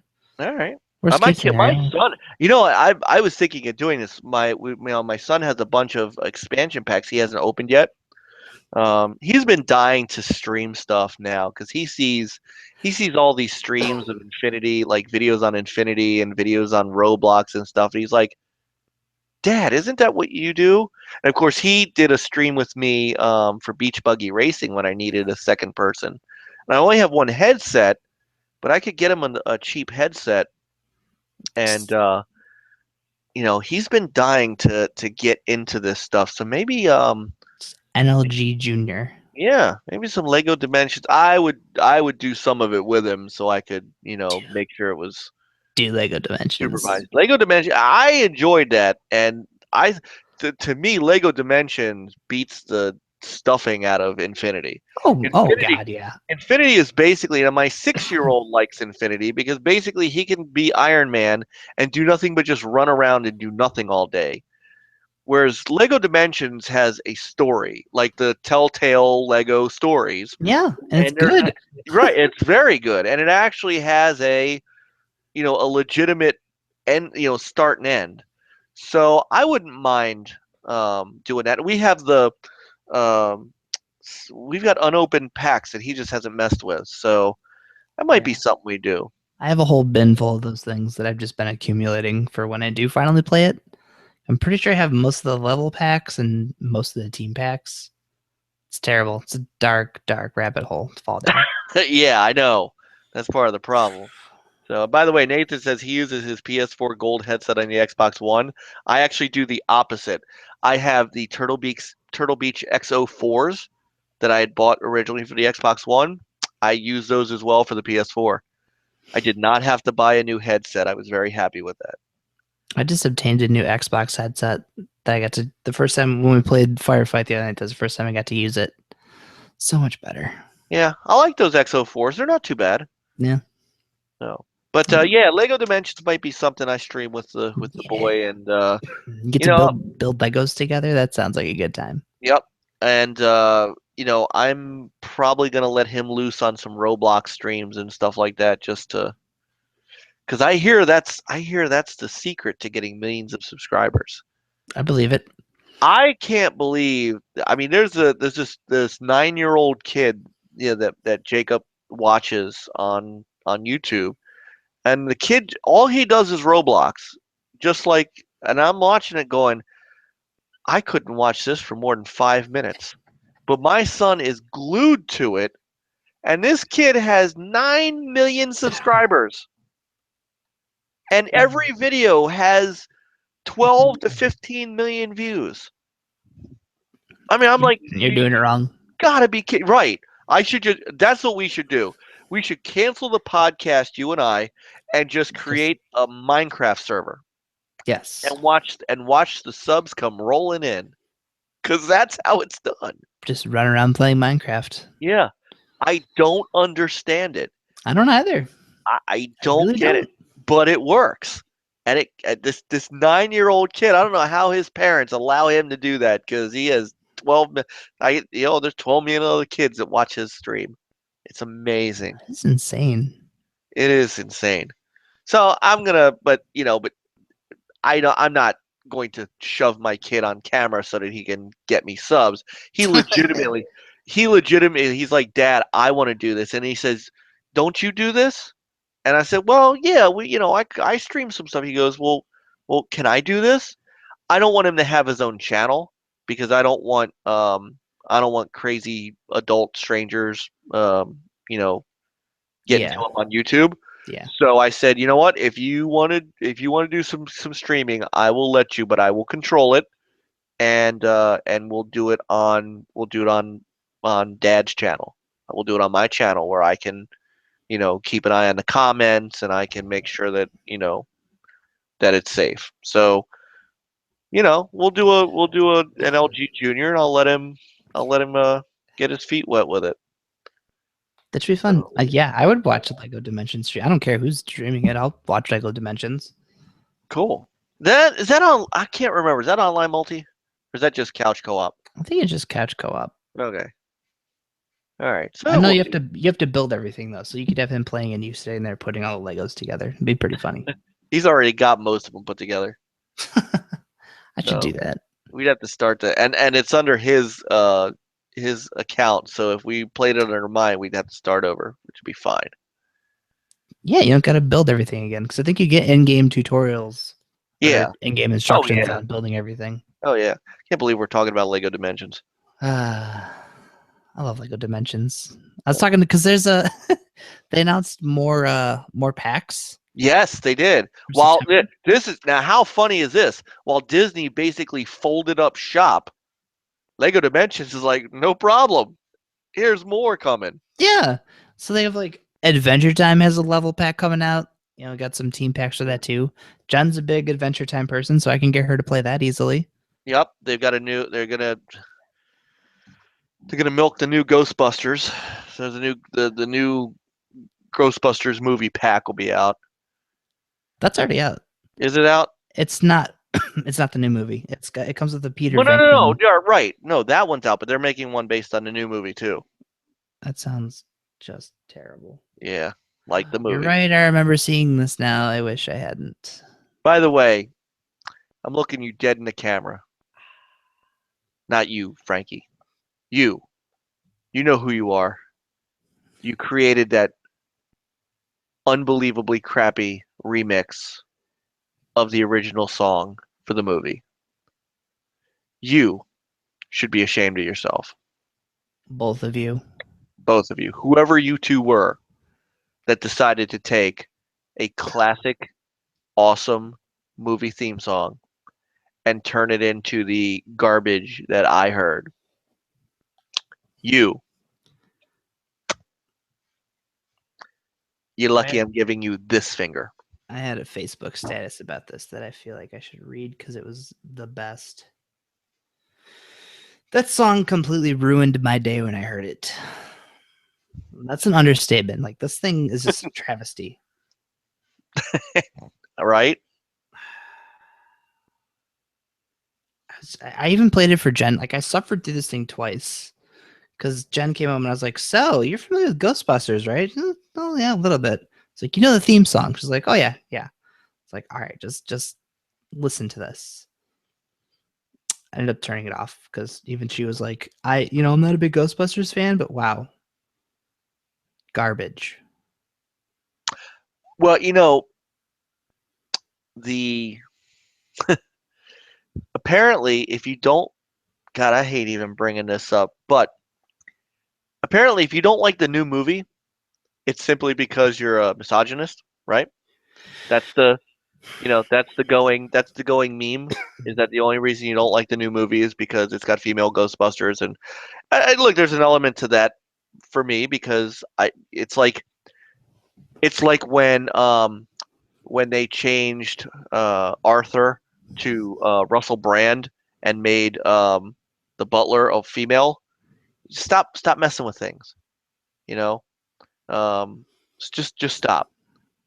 You know, I tolerated the Karate Kid because it had Jackie Chan in it, and because they stuck very close to the original movie line. Hmm. But the Karate Kid original was Okinawan karate, and they turned it into a kung fu movie. And I'm like, you know, stop. But I tolerated it. But so, you know, but my wife must be a misogynist too because I played the trailer for her, and she looked me in the eye and she said, "We're not going to see that." And I said, "Yeah, I know." She It goes, "That's hardly funny."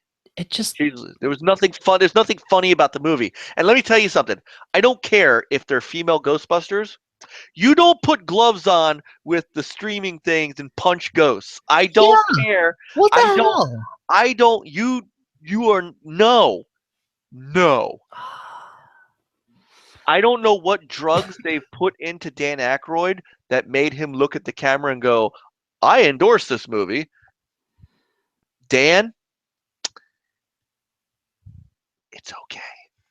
Come Bill here. Murray was just Come sitting here, there, Dan. just Dan, look, it's okay. You can admit it. I know you. I know. It's your legacy. You created Ghostbusters with Harold Ramis. I got it. Don't let it die like this. Okay. I found it. It's along the lines of poor Ghostbusters has been through so much. This year, we're getting this crappy looking movie, this extremely cash grabby video game, but now we're crossing the line. Apparently, Fallout Boy and this other lady have decided to take a Taco Bell fueled crap all over the Ghostbusters theme. Just wonderful.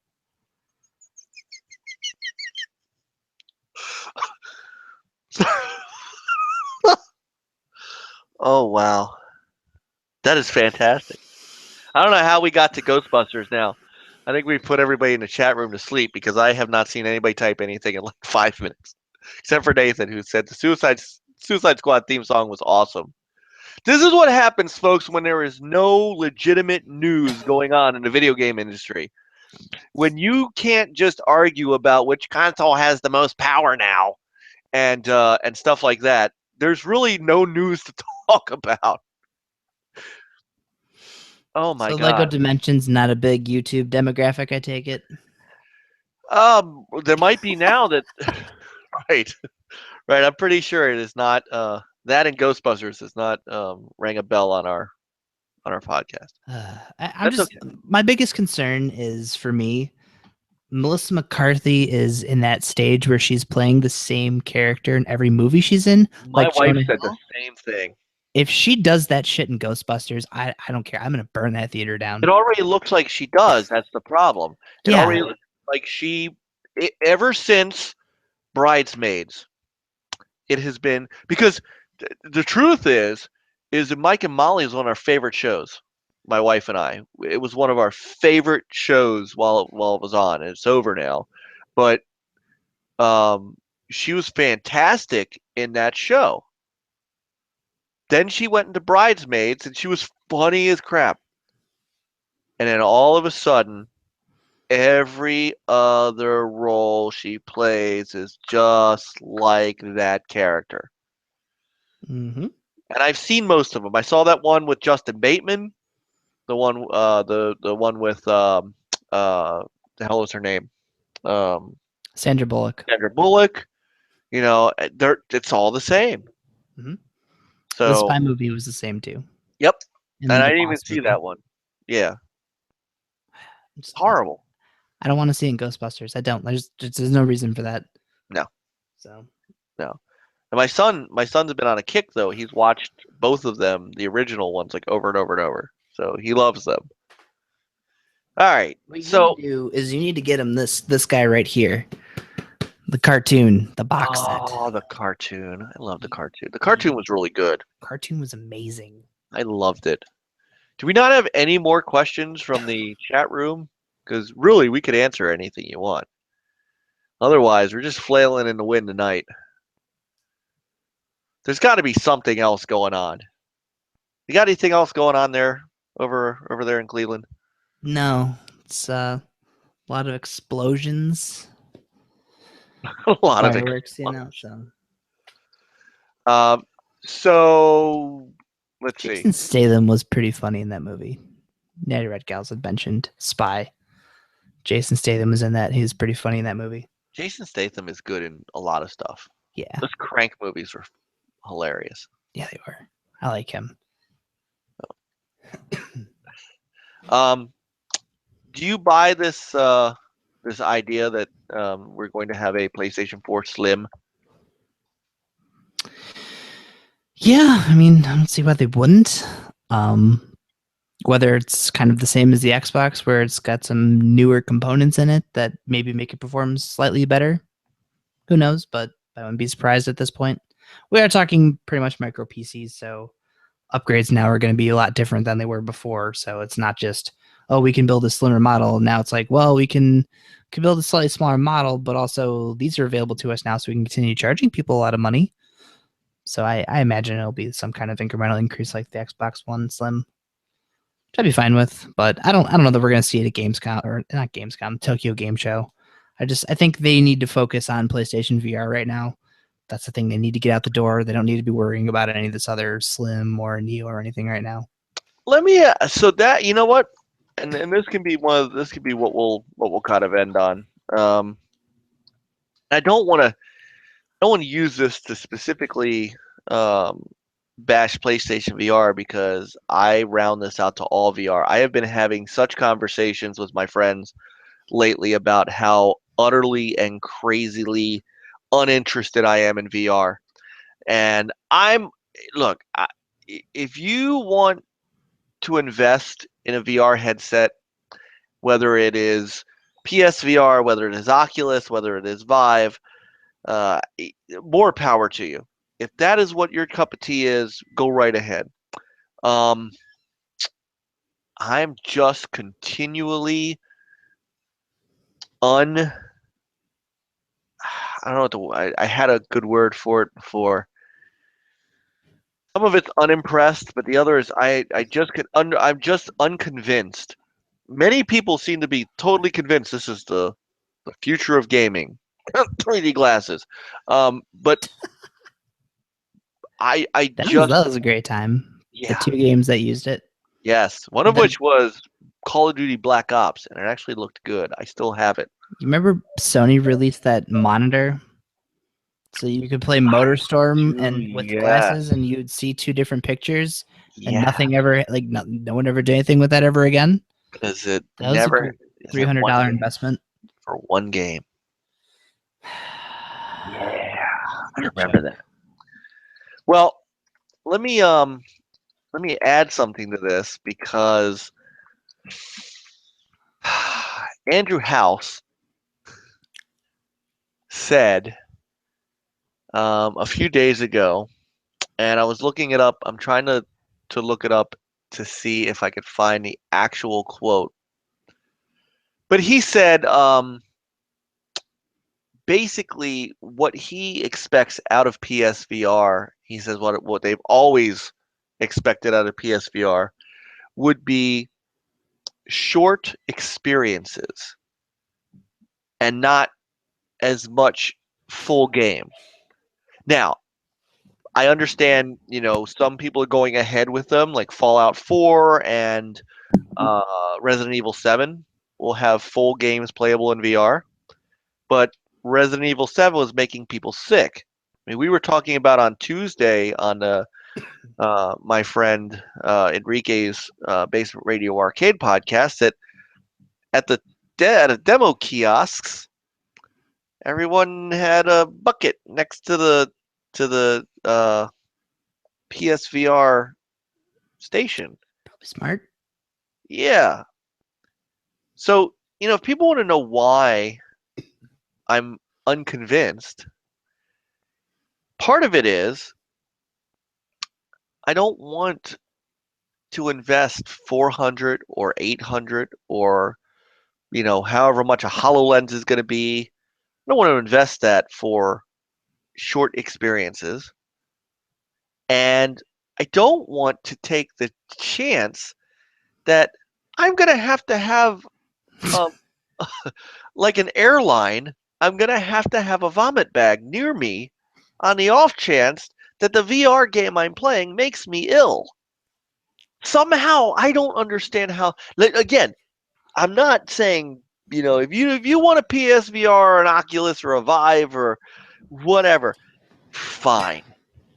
I don't understand how you could possibly want something that could make you sick. I mean, I could come over and kick you in the nuts if you want that experience of, well, let me see if this thing can actually, hurt me. I can come over and help you with that. But I just don't. I don't get it. And everything that I see on it now is starting to turn me off to it even more. I look, John from Super Forums Gamecast, Enrique, those guys think that it's going to be the next best thing since sliced bread, and more power to them. I don't get it. I don't get it. And if all we're going to get, especially out of first party from Sony, if all we're going to get is like the Batman VR experience or, a little Star Wars Battlefront X-Wing fighter, 20-minute demo, I mean, these are the experiences they're talking about. I can't understand how. I can't understand how that's going to be any more than a fad like 3D glasses where everybody's going to be happy about it. Everybody's all pumped up for it. They get it in their house. Then they all of a sudden, it's not what they thought it was. And then you got a lot of remorse. Yeah. That's my biggest concern with buying into any of them.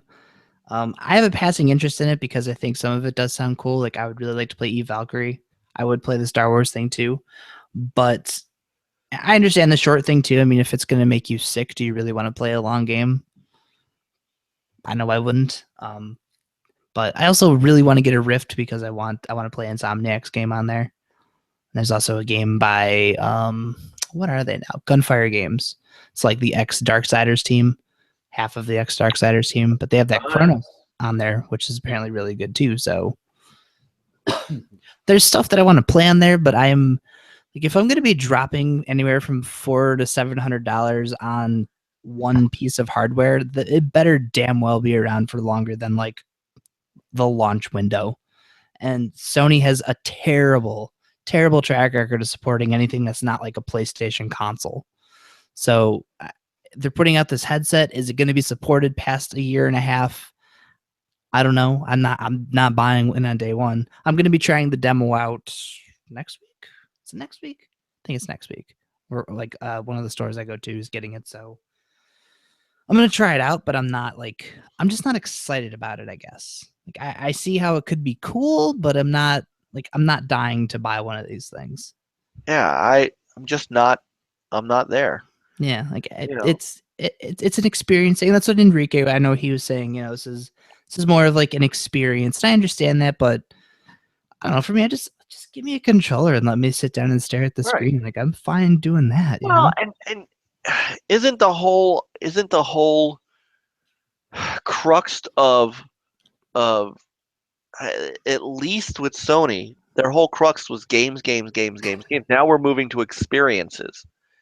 What happened to good old fashioned gaming, and that's why we built the system.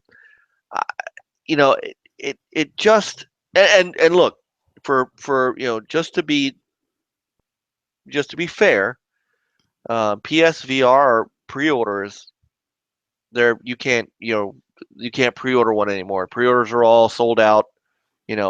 Out of the gate, it's going to do very well.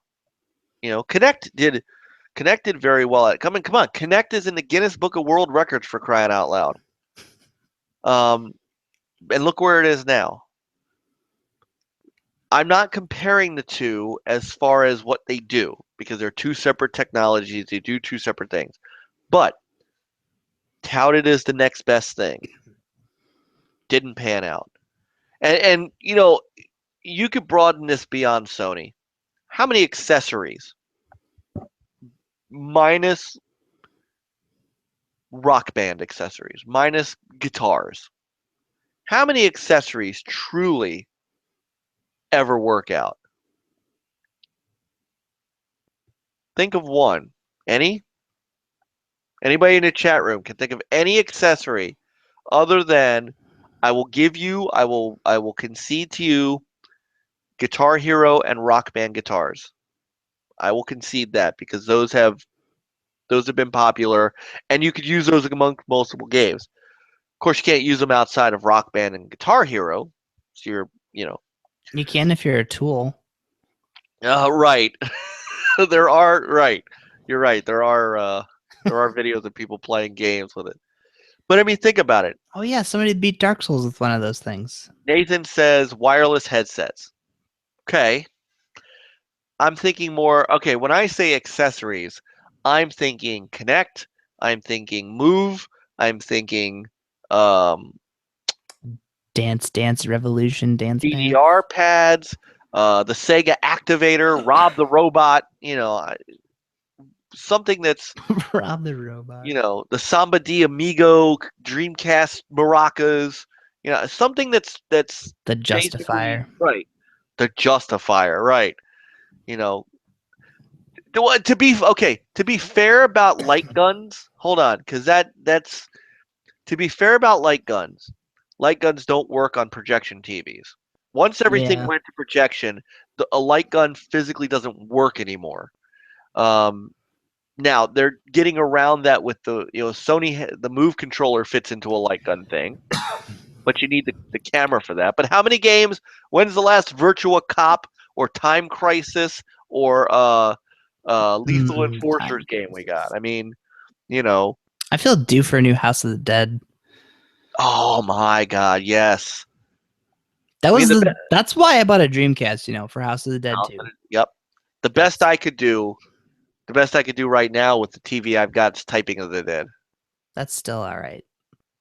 It's actually not as horrible as you might think it is. It's an entertaining game. It really is. It is. It's not horrible. How about the Sega Bass fishing rod controller? That's a good one. You got one of them? Yes, I do. It's over in my controller drawer. I have actually. So the guns I have are Mad Catz guns. The Sega Bass Fishing controller is a regular controller. Um, I have the Seaman microphone. I have the mouse, and I have the keyboard. And Perfect. somewhere, as I told Peter Moore when we were having a discussion the other day, I do somewhere have my Samba de Amigo maracas and the mat. Sweet. I rep Dreamcast. There is no doubt that I talk the talk. I don't just walk. I talk the talk and walk the walk when it comes to my Dreamcast stuff. You get the Game Boy Advance port on your GameCube? Did you ever get Where? one of those? No. There's my GameCube. It hooks up to the bottom of the GameCube, and it's a little port that lets you play Game Boy Advance games. What? Yeah. Holy crap! Wait a minute. Uh-huh. Son of a gun! That's why I was asking. I was like, that looks a little higher off the ground. Look There at it that. is. There it is. What? I had no idea. Yeah. How? Oh my god! No kidding. Where the hell did I get this anyway? No, don't question it. Just accept Just it. accept it. It's your destiny. Stream Game Boy Dude, Advance. this is why you're on the show, man. To point this stuff out. I had no idea. Dude, I loved the GameCube. That's a great system. Next to the Dreamcast, that is probably my favorite console. I don't care what anyone says about how underwhelming it was. It was a great system. I love that you can hook well, that was a Wii. You could hook GameCube controls. I mean, four controllers. You know? It's perfection. Yes. All right. So do we have anything else in the chat room? Because there's really not much else to talk about tonight. Yeah, I think we got everything, right? Yeah. Are you playing Hitman? I am not playing Hitman. No. The fifth elusive target was there this weekend, but I haven't. How has that been? Has it been worth the cost? I think it's cool. The way they're rolling out content for it, typically if you get a game like that, you're not playing a lot of the side stuff, but because that's all there is for now, if you're playing a lot of Hitman, you're going to play all this stuff. So I think once it's all said and done, like there is a lot of stuff to do in that game. And it is like very much the Hitman experience if you're really into that game. I suck at Hitman, so I used to love Hitman. I mean, is it a throwback to the older Hitman games? Like the old PS2 Hitman? I'd say it's like on par quality-wise with Blood Money, but it does take some of the ideas they had in Absolution too. Like it has that instinct mode. Okay. So I think it blends. It's the ultimate Hitman experience. Like they're doing a great job really nailing like what a Hitman game should be. My only complaint is the story so far. I don't know if it's just because of the way that they're releasing it. It just doesn't make a lot of sense to me. But then again, I still have to finish Marrakesh. So okay. I don't know. But it is pretty cool. I do like what I've played of it. And the elusive targets are really intense. How much was the first episode? $14.99. That's the intro pack and Paris. I might have to now. Well, then, so how much do you pay for the elusive targets? Elusive targets, is it like season pass stuff? Kind of.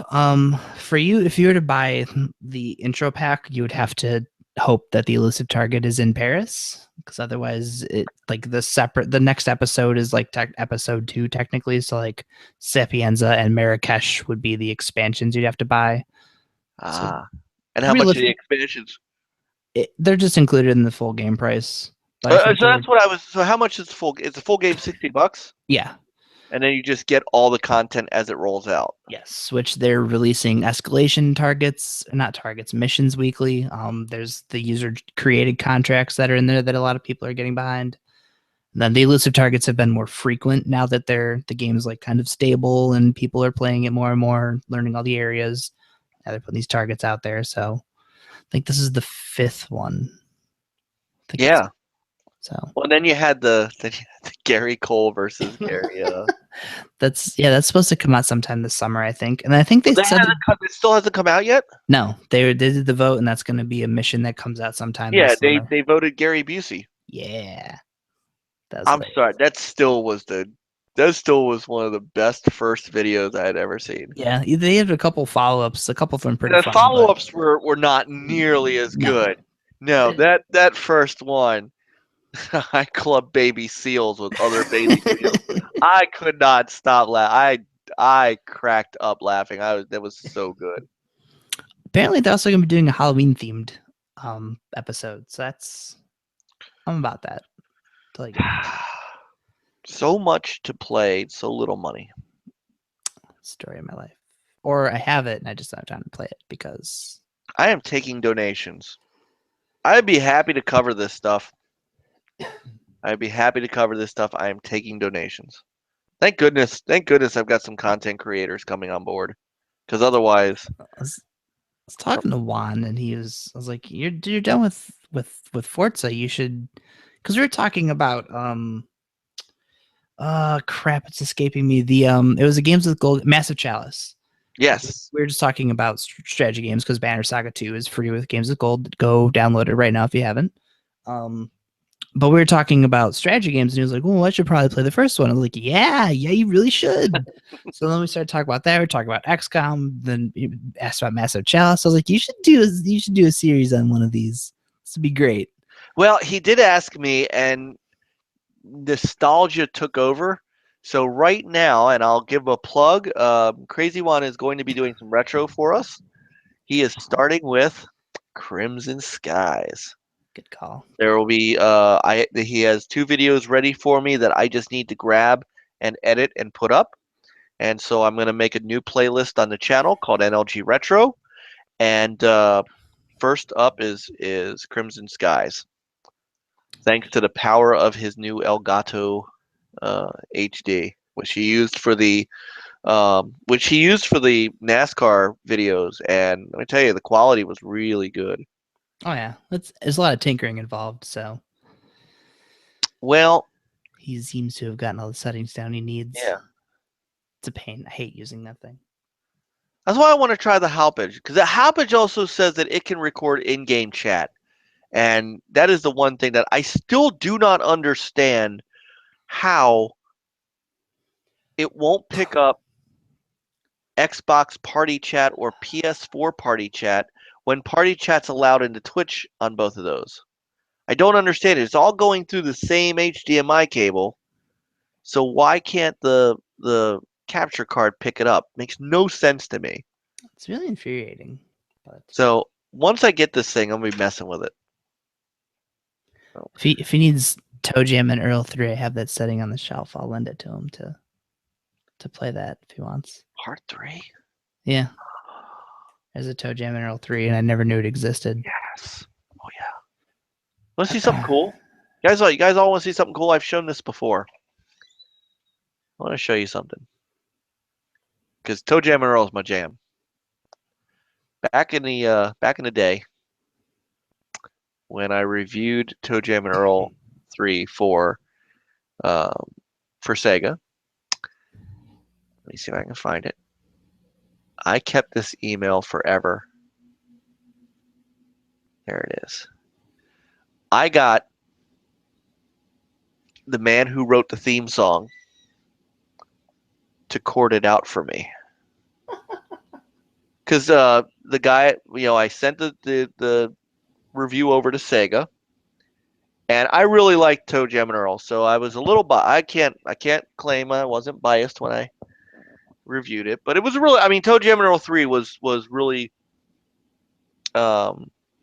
really good. It was a nice improvement. I know they 2 went to a 2D side scroller, and then they kind of brought it back. So my Sega rep said, "This is really great. Is there anything I could do for you?" I said, "I would love to figure out how to play this on the keyboard." So here is Burke T from Open Door Productions, who said, "Well, I never sat down and officially charted it out, but hey, Here it is. And he wrote me out the chord progressions for his. I have kept this since 2002. I have had this for 14 years. This email. That is awesome. Is that not the coolest thing? I was like, I totally had no, uh, I had no expectation that I would ever get. I'm trying to think if there was a. Yeah, here we go. Here's the one thing you might do for me. You wouldn't happen to have a chord chart for the theme, do you? And that was to my, I have this beautiful clavinova with the perfect beat for it, which I do. And I have the melody, but can't figure the score. And I said, just a shot in the dark. And all of a sudden, here's this email from the guy who wrote the theme song. I was like, holy crap. I was so like, this was so cool to me. So anybody who wants to actually play the Toe Jam and Earl theme, the dunk, that's the chord chart. Write it down. I'll give you a minute. Is that not sweet? That is awesome. I always have that song stuck in my head. So So do I for years and years and years. And every once in a while, I'll sit down at my clav and I'll hammer this out. it's always out of nowhere too. Like I'll just be sitting like at Yeah. work, you know. It had such an incredible rhythm to it. That was the most rented game I think back in the day. You know, when you could go and rent video games. I was toe jamming all the time. Yeah. My Oh, parents I would owned. buy me Yeah. games. I mean, so I just had to owned. rent them. I owned the original, and then I owned the second one, the Return to Planet Funkatron, Mm. which wasn't as good as the first one. And in fact, I think they wanted to. I think Sega wanted to change it, and then the Xbox version, which they didn't. Greg, who they're doing they're doing the Kickstarter. Mm-hmm. I think it was successful. Like it's already. Yep. He said he didn't like the Xbox version either, and Microsoft wanted him to do something different. I enjoyed it. I really did, which is how I got, which is how I sweet talked them into getting the. I thought Mission to Earth was a lot better than people gave it credit for. I mean, I'm gonna look and see, while we're talking and sort of wrapping up a little bit, if I can find my old review of it on the Wayback Machine. You know, what you should get one to do is a Burnout 3 Takedown series. I might be able to talk him into that. I don't see why he wouldn't. That sounds right up his alley. I mean, I know he's like wrecking cars, but he might like wrecking those. Yeah, it's entertaining. Yeah, hang on. So this is cool. I sometimes show this off too. There's a place out there called the Internet Archive Wayback Machine, and sometimes I'll just go in here and look where the old website kind of lives on in archive form, and it's neat how many pages they actually kept. So we had. Let me go down and find Toe Jam and Earl. Sorry if this makes anybody ill. Tony Hawk. PlayStation VR all over again.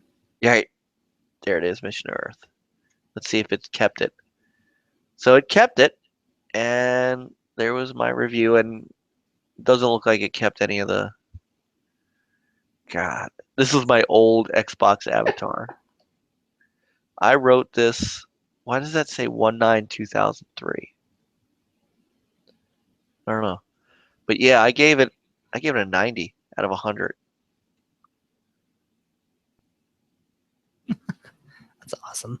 Yeah. So if anybody wants to go and look, it's actually called web.archive.org, and you can put in under the name, you just put in here, I'll show you, webarchive.org, and you can find if it's an old website, you might be on here, and then you just type in nlgaming.com, because that was our old site name, and it saves. It tells you how many of our site it saved, and it saved about 424 of our pages between May 2002 and April 30th. And in fact, this was our original design when we got started, and it was a lot different back then. Looks like the little GameFAQs launch page.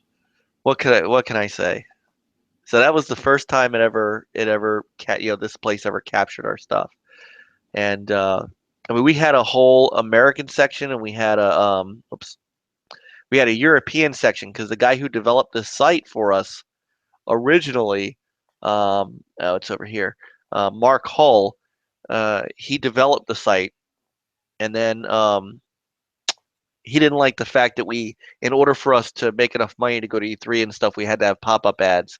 So he threw a temper tantrum and left us with a design that didn't work anymore, and he left us high and dry. So I went to the drawing board and rebuilt everything in ASP script and SQL, and came up with a new design. And then UGO Networks came along and said, "We like your site.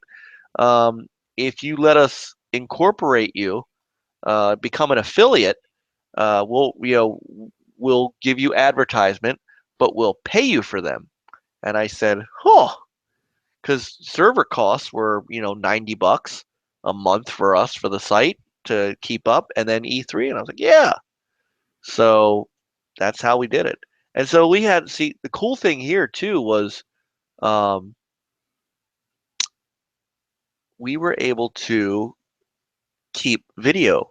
So I have all of these old videos, and you could actually click on these and download some of them. Some of them are not available anymore. Like these don't appear to be. But there are some games that have these videos, and if you're able to, you might be able to grab them. Oh, wait. So if you do right click and save as, you might be able to, I don't know, you might be able to grab them. So anyway, that was the old design. And then we moved into the new design afterwards. But anyway, long story short, that's my Toe Jam and Earl story. Love me some Toe Jam and Earl. Is that backwards compatible? Should Negative. be. Why not? Angry Letter right now. I'm hoping that the new game will be console. Right now it's PC, but I will take a PS4 or Xbox One version of that game, flat out. Mm-hmm, And if it's online co-op, I'll go wherever. If I'll go wherever you go on that one, Frankie. I have no preference. Doesn't matter to me. All right. I might have to bust out. See, I don't have a working Xbox at the moment, so I might have to go.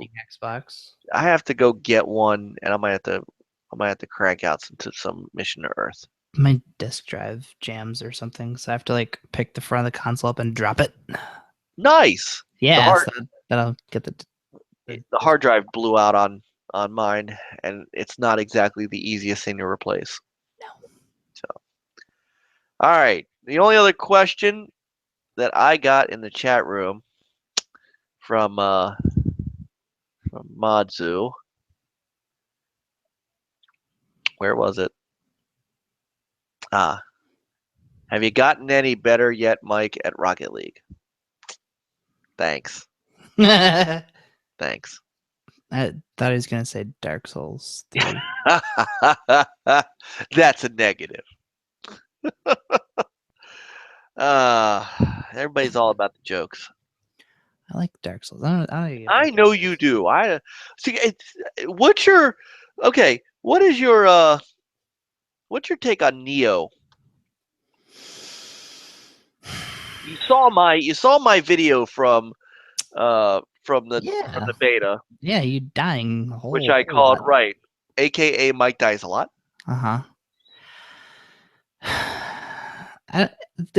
When I played that game, I don't feel like it has its own identity.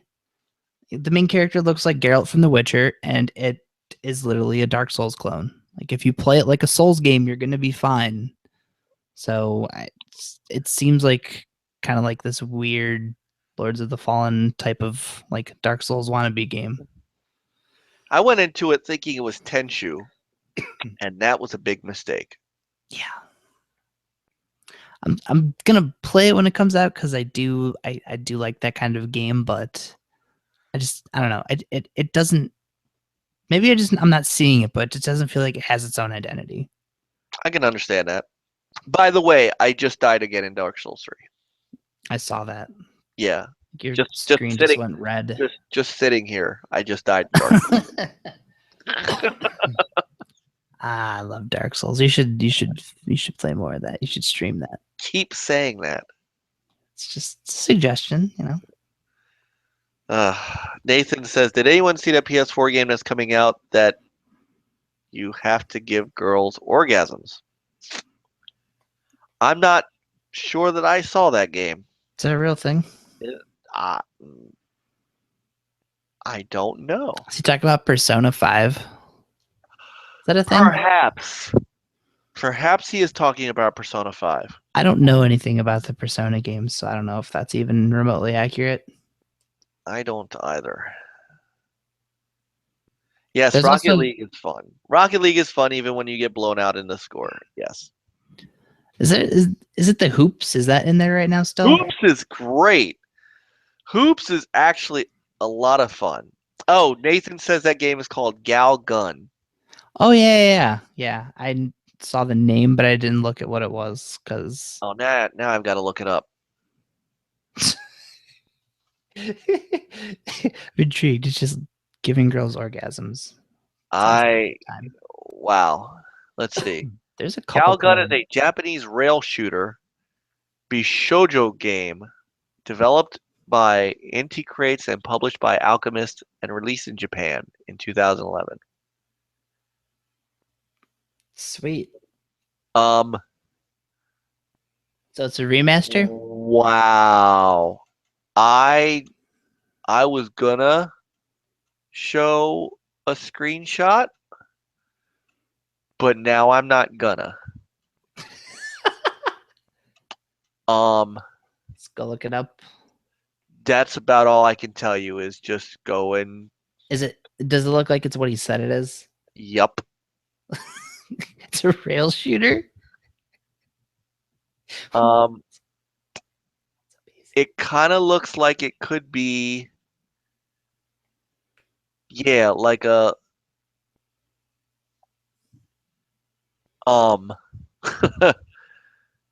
wow. Okay. Pre-order confirmed. Yeah.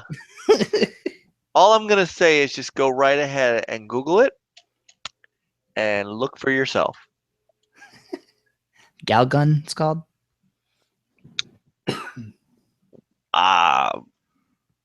Hold on. Oh, there's an actual. Oh, did you find a trailer? No, but Nathan just sent a picture of the collector's edition. Okay, I gotta show this. I'm sorry, ladies and gentlemen. If you have small children that are watching the podcast right now, please put them to bed. It's 12:40 in the morning. Number one, but two, if you're watching this later and you're watching with your child, I'm going to give you a 3 count. This is something you want to turn them away from. So, 3, 2, 1. Welcome to the Mr. Happiness edition of Gal Gun. And you might not be able to see this. This is the. Are you ready for this? This is the Mr. Happiness screen cleaner. Yeah. This is the Mr. Happiness edition. Amazing. I don't even know what to say. So it's a remaster? It must be, because it appears to be a PS4 exclusive. I wish they remastered Danganronpa. Yeah. Wow, that's awesome. That's certainly one word.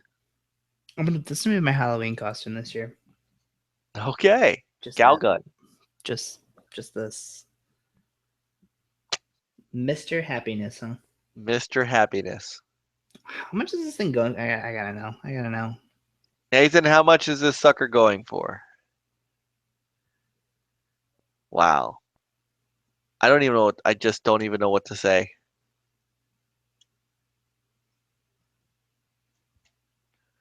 Why didn't they bring this up at E3? Wow. It would have been a hit. Oh man. All right. So while he's writing down the Mr. Happiness edition, It's $100. oof. Yay. All right. So if we're gonna have any shot of getting any kind of time in with Hawken, I probably have about 30 minutes of game time in me after this. I had to go and hang out with Jen. She just got home. She had a kind of crappy day, so Aw. yeah. All right. Well, let's go take care. Go take care of your lady. I'll do that. It is I do want to fine. play Hawken. I don't know when we'll find time, but We can find time during the week to play Hawken. yes, I want to play more Hawken. Okay. I've gotten in maybe, I don't know, 5 matches when I've had some spare time. Like Brent was setting up for Halo and I was playing Hawken, so So what is this game like? Because I haven't fired it up yet. it's a Oh, first I am so person mech sorry. shooter. So it's you in a mech and you have like, rocket launchers, a chain Okay. gun. Are we talking mech warrior or mech assault type mech? Like I know mech assault is third person. I'm gonna look these up because I honestly don't remember which is which. Mech assault was an Xbox game. A little faster paced third person mech game. Mech Warrior was also a Microsoft game. More first person. Nathan says Hawken is he thought of Titanfall when he played it. That's what another dude. I would say Mech Warrior, especially in the designs. I can dig Mech Warrior. But I don't know that I get Titanfall out of it, to be honest with you. Well, maybe. I'm sorry. I apologize. Wow. Maybe the Titan battling part. Yeah, 'Cause no, that is somewhat slow paced. I'd say Mech Warrior. Okay. Okay. Then I'm gonna run a little bit of it before I go to bed because I would like to see this in action. Yeah, try it out. It is a little bit complicated at first if you don't play the tutorials. If you're an idiot like me and just decide to hop right in, so learning experience. But yeah, you have a gas meter, so you have a dash and you have like a jump Okay. that you can kind of hover. All right. So it's interesting. It's a lot of fun. It's free to play. Jump jets. I got it. Yeah. So All right. Hawken, Xbox One, go download it. I think it's on PlayStation on Friday. Okay. Well, I've got it. I preloaded it. Yeah, you did. So How's it feel? Next generation of gaming, man. We're there. we're preloading free to play games. I'm just happy that thing is finally like actually out.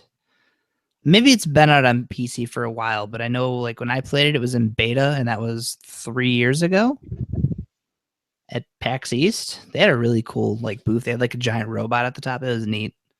But All right. I think it was a lot of fun. All right. Well, we have officially put the chat room to sleep because Nathan and Madzu are the only two that are typing. So I think that's our cue. Yeah. So I am glad we got this. I got home and I was like, man, do I really want to? I just got home. Do I really want to do this? And then I thought, if we didn't podcast tonight, then people would start asking questions. And I did want people to understand we weren't going away. The podcast is not, the podcast is not going away. Nothing that's happened over the last couple of weeks is affecting anything. It's just, real life sometimes takes over. When you have 3 kids in the summertime, I'm coming to find out that that takes a ton of time from you. Yeah, you always got something to do. Yep. And this week it was scout camp. We were doing, it's a day camp, and then Saturday night the band had a 50th anniversary party that we had to play, and that was midnight when I got home. So, um, hey, look, what the hell? Anybody who is interested, if you are in the Maryland tri-state area and you need a band for your event, go to www.daysofvinyl.com. You can check us out. We do everything, and we have a lot of fun. I have a lot of fun. That is one of my other vices. If it's not video games, it is music, and um, I love what we do with that stuff. So yeah, you come to you ever come to Maryland around the time we're playing someplace publicly? We don't do a lot of public stuff because we're an event band, but every once in a while we get out to a restaurant or something like that. Have to get you out to see us. It's really cool. But on our website, we got Fun. video and audio and stuff like that. And our Facebook page, I just put up video and stuff from this party. There are still people that'll do the YMCA if you play it. I believe it. It's awesome. It's awesome. So anyway, Frankie, man, I am stoked to have you on as a regular member. Yeah, no more like rushing home I know. at 98 miles an hour while Well, right, texting and driving. Right, I can no longer be responsible for your texting and driving habit. I don't text and drive. I have a I lot am. of lights that I hit, so You chat and drive. You don't text and drive. You chat. lights and trains. Lights My and trains. I yeah, am this is glad. awesome. Thank you Yes, for dude. Well, you know what? You lend a great voice to the show, and if it means to be quite honest, my wife is very wonderful, as I'm sure Jen is wonderful as well. She's letting you do this. Is that her behind you? Is she there? no, she's in Okay, there it's the somewhere. it's I the think head of she's your. looking Okay, okay. still. I thought she was behind it, but it's the head of your microphone. Yeah. And she said, as I would never tell you otherwise. I love that you go down and podcast, and it's really cool that you have friends online that you play with. She said, but Sunday would be so much easier than Friday because you know it's just and Friday nights are typically synagogue nights too. So I come home and I immediately go from my temple to down here to the basement to podcast. So that takes a little pressure off too. Sunday nights make it easy all around, and I think I think the allure of having Friday night so that we could stay up later was nice. But starting next week, we could just be real concise with what we want to talk about, and just keep it to a 2-hour show. Yeah, sounds good. All right, go ahead. Hey, uh, pimp the short pause for us, I since got it down here somewhere, right? It yep, actually works this week. yes, it does. I love when Google Hangouts decides to cooperate. Yeah, so you're gonna have to start putting like the site address down there or something. I'll put it. I guess It'll so. always be in the description, in the video descriptions. But yeah, add it to there, and I'll do uh, that. But you could check myself, Bender, who has been on here with us as well. Of course, the other Ben and Brent as well. We're all at www.shortpause.com. Do all kinds of reviews, videos, opinion articles, all kinds of stuff. We have our YouTube channel as well. It's youtube.com/the short pause, or just search Short Pause Gaming Network, I think it is.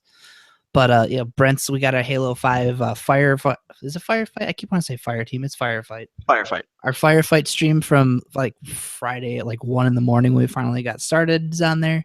Didn't get ban hammered. Didn't happen. It might have when we were done, but who cares? We're not going to play it again. Still For the like best another 5-minute opening in podcast in stream history. month. But yeah, and then I as well. I'm just at Viper Strike. I also have my own YouTube channel. I do a weekly Battleborn stream, the Solus Chronicles. It's usually Brent Bender, and we have a buddy from Destiny, Moudini, who joins us occasionally when he can, and one of my friends from work. So we sit down and play a mission in Battleborn. Past couple weeks have been loaded with failure, so that's been frustrating. Well, it's because it's Battleborn and not Overwatch. I don't know. I think Overwatch should be just as frustrating. You One of the know, last I one of the don't think so, and I'll tell you why. This is the beauty of Overwatch. You don't. It's a pick up and play. That's what Brett and I have been trying to tell you. It's a pick up and play game.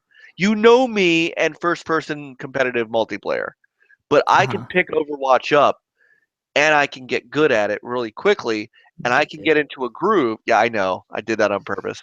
I can get into a groove and start actually contributing to the bottom line very quickly. Whereas with a grinder game like Battleborn, I don't know that I could do that. So, I mean, Overwatch is just it's more about your team and your skill than leveling.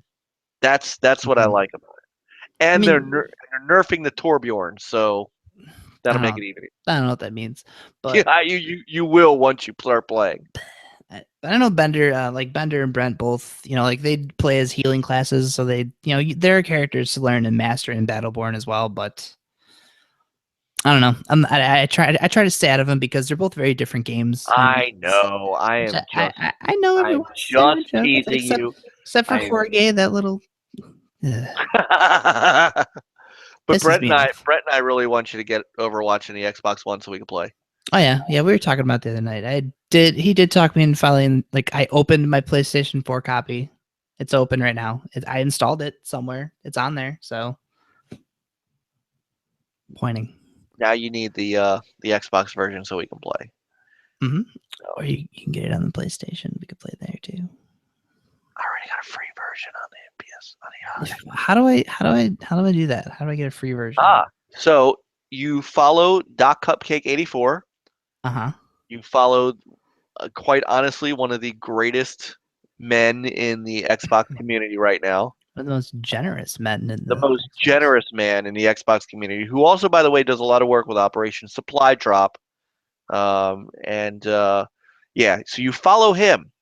Make sure you follow at Doc Cupcake 84, and he has just all kinds of giveaways and stuff. And so Do that that is, and get lucky. and get lucky. I have won 2 games from him. I won Forza Motorsport 6 and Overwatch. And so I put myself on 6-month bans once I win because it's not fair. So I put myself on a self-imposed 6-month ban every time I win something because I don't want to be that guy that just wins all the time. So I try to share the wealth. And then, I jump back in when my 6 months are up, and if I win something, then Once I I'm not an decide to come idiot. out of the corner. I'm not an idiot. So, man, El Kisto, he jumped in the chat room late. I'm so sorry, brother. We're about to end, but thank you for coming in. So everybody thought we were ending now because we dropped like 5 viewers. It's so funny. But so yeah, so short pause, and we collaborate on streams and videos more and more. So if ever there was a sister channel, you guys have become it, and now you guys are basically um, persona all grata whenever you want. So Yeah. you're here now, and Yeah. anytime. I s- Try and- that 4 hour. If you guys have not checked out the 4 hour E3 post E3 wrap up show, I implore you to go watch it. It is Very in depth. that it was, man. Ben, Piccolo Ben. He runs a tight ship.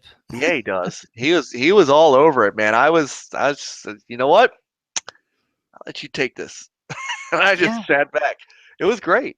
Yeah. Yeah. And hopefully we'll get like I say, we're waiting on Matt to get his laptop fixed. Matt promises he's ready and he's ready to go. He was obviously, bit nervous his first time out, big group of guys, and so we're gonna keep working with him, and he had some, if you he for all of his nervousness, man, he had some good insights on some things. There's a couple times when when Ben was like, "Yeah, man, I didn't even think about that." So you know, uh, he'll be a good addition for you and I, and we'll Yeah. Be nice to have a third voice. And of course, we're going to keep rotating people in. Enrique and John, and maybe we'll get the drunk cat back in here. There are some people that have expressed an interest in coming on. Western Drake wants to come on. This is I like to position this as a community podcast. So without the people that listen, without the people that click like, without the subscribers that we have now, um, this is this is not about you and me. It's about them. This is what we're here for, and I want everybody to make sure. Wait, why were you are not banned, Madzu? You never asked to be on. Uh, I want to mention one other thing I forgot about. yeah. There's a new app that I don't know where Brent found it, but it's called Wave, WAVVE. Our podcast is registered there. I don't know if it's a Detroit area thing. I'm not too sure what it is really, but you could basically record voice messages. So we're actually taking, your favorite game that you've played this year so far. We're going to be integrating those into the podcast for the next show because we're going to be talking about, our favorite games that we've played so far this year, maybe some of the duds. So if you go on this Wave app, you can record, up to a minute, I believe. Just, what your favorite game was. Find us on there, reply to that if you want to. It's interesting. So we're trying that out, see how that goes. Yeah, we might have to do that with questions for us. Yeah, Have people send us little wave questions, and we can play them on the air. Yeah, I mean, it seems like something that could be pretty cool. Like I don't know if it'll catch on. Obviously, it's trying it out, see what happens, but it's cool. I like it. So. And yes, the intro will be back next week. This was so quick, and for some reason, the intro would play, but there's I don't know, something's going on with the audio out from the Xstreamer into the Hangout, and it takes me there's a specific. I have to uninstall and reinstall. It happens every time. I'm in the Insider program for Windows 10, and it happens every time a new Insider build comes on. I have to redo one of my drivers. So the intro also has not gone away. We just threw this together real quick. The intro will be back next week. So, all right. Looks like everybody's abandoning ship. So I'm ready to roll out as well. Go hang out with Jen.